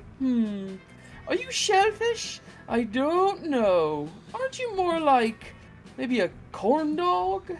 So I gotta pass. I'm sure you understand, but I really hope that one day you find your own cheap off-brand soda. That is definitely me. Milo's like, one day you'll find your RC Cola. RC Cola's damn It's, good. it's kind of actually. inspiring say it when you wasn't. say it that way. They're okay. I like Tab. Fair. To be fair, Grizz, you like, what is it, Mountain Meteor Lion or shower whatever? comes and Yep. you're all alone. You need everybody needs to voice their own crushing defeat. Yes. A shooting star passes, so you wish to find love one day. Dang. But I wasn't a shooting star. I was just a firefly flying. What a silly mistake. But, according to shooting star law, you wasted your wish, and as a result, it cannot ever be legally fulfilled. So you'll die alone, on a technicality. You finally gather the courage and ask your beloved to watch the meteor shower with you and will be shot down spectacularly. Revo? Wait. You want to be my summer fling? No, I want Hex. Gasp. I don't know. Look at this website. It says you're F tier on the dating meta. Dating you would be such a noob move. I have to disagree there, Aravi. Look, I disagree too. Look, you're considered a worse date than dating an actual stingray.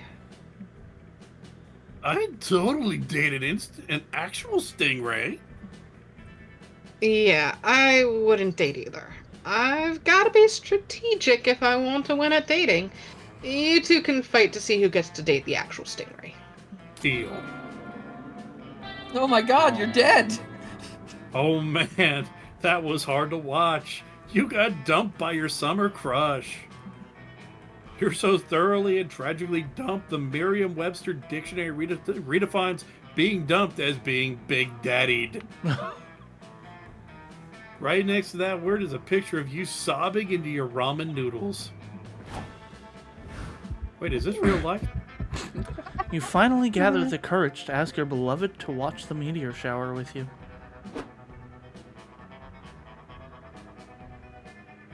You're Watch us back. both get shot down. Wait, you want to be my summer fling?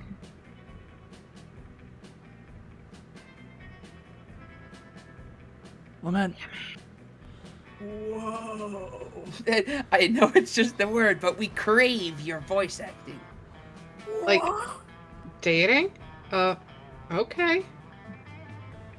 I mean, we totally could get into competitive dating. Hex, I got a buddy for you. He's made out of slime. Yeah, you versus me. Get ready for intense sessions of dating, Alyss. I'm gonna totally kick your ass. You hope so. Last day Aw. of camp was amazing. Oh, it's so pretty. That is so adorable. Such a cute they-them couple. Before the meteor shower, you and Aravi spend the whole day exploring nearby caves for gold or treasure. You fought lots of super dangerous creatures and had a dramatic moment when a killer mind flayer had you in its clutches. Aravi swooped in and saved you. Hex filmed the whole thing and put it on TikTok. Now the whole world knows you as Aravi's damsel in distress, and you're okay with that. You finally gather the courage and ask your beloved to watch the meteor shower with you. You want to be my summer fling, huh? You know, I used to think you were just some nature noob. I figured there was no way you'd ever rise to the challenge of being a wilderness badass like me. Then you taught me about shopping malls. But I was right. You're still pretty damn good, and I like your attitude. So yeah, let's be summer wilderness badasses together. Yay! Oh my god, I love that. The last day of camp was awesome! Damien tried to set the lake on fire. Even though he ultimately failed, his efforts turned into a natural hot spring. The two of you relaxed in the bubbling hot water and talked about life. Crazy intense Damien is great, but relaxing hot springs Damien is even better, and a lot more naked. Wah! Hell yeah. Forever alone. It's okay, Big Daddy. I've We played can this a be lot and together. haven't gotten much, so it's a-okay. You've done great. Oh, we did great though. Oh yeah. I had a lot of fun, everybody. Thank you for playing with me. And we're right on time for Lament.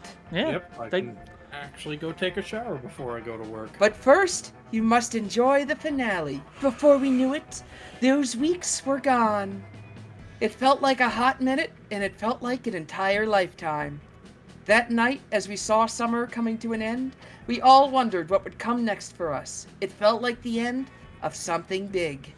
Little did we know, life still had many wonders and misadventures in store for us. Now I'm older, and I can see it, how those years became the foundation of the mythology of our lives. Broken hearts turned tragedies sung for centuries. Wild nights became epics treasured forever. Every kiss and every laugh is now a constellation we'll always find while gazing into the starry night, no matter how many years go by.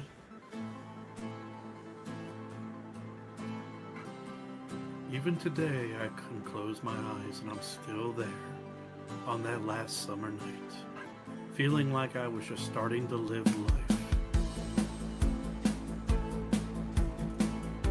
With all my friends around the campfire, so young and unafraid. And so It seemed like an idea. Look at the little character. I just realized the fucking lyrics. Somebody's drowning. it's a Robbie. Fucking Scott and Polly.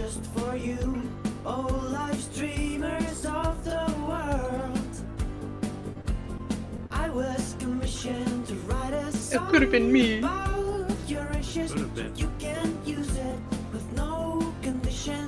Oink. It's a pinky promise. It won't strike you down, down, down. We won't bother you down the line. You will monetize. Streaming monster can. You won't get The fucking song is great. I really like it. Yeah. Knots 101. Get away from him, bitch! I'll kill you!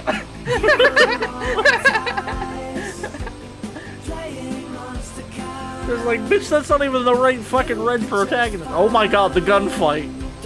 Gunfox! Wow! And subscribe and hit the notification bell. Whatever But the gunfight turned into. you will make your I feel like the sword would have been really, like, would have done something with her. So all the items, I think, just made adjustments to your base stats. I think. Probably, but I feel like it would have done something with her, if only because of the... Not impossible, it's true. Yeah. revenue or getting your third strike. Because, like, it was the only item that we all could have chosen was the sword. Streaming monster can. You won't get a strike. Playing monster can. Yay! Thank you for coming by! So now that we're here, my Bees! name is clothing The richness. The fucking Minotaur. Aaron! Erin. Hi, Erin. You think of it? We just ended game. It's the end of the game, Mary. Thanks for the lurk.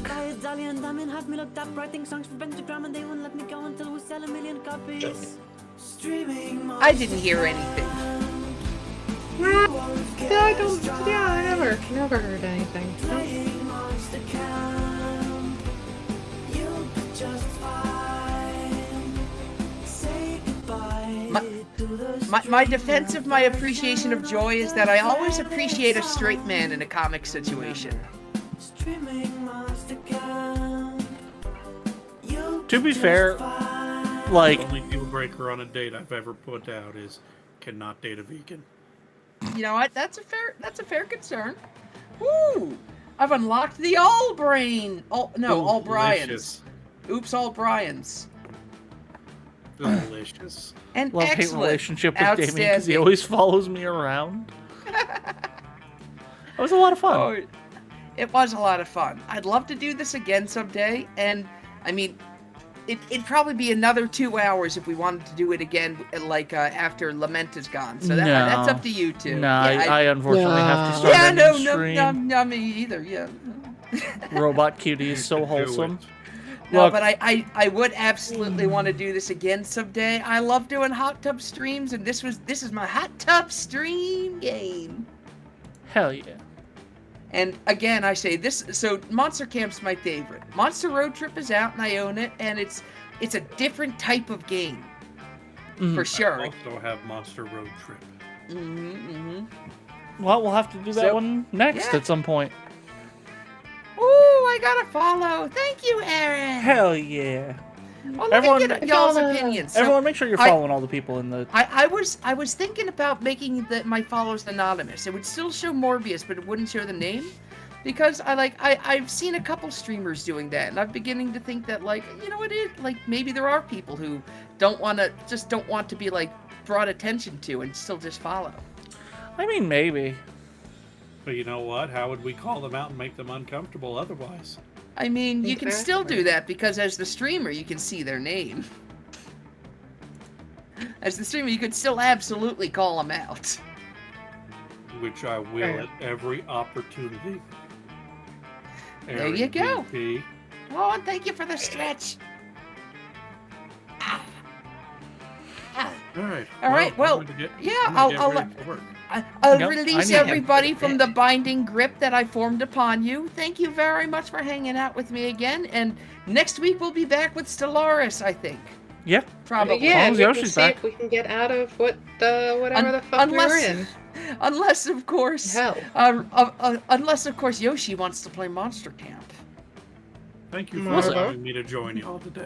Of course, Lemon. Thank you I'm for happy to joining have us. you.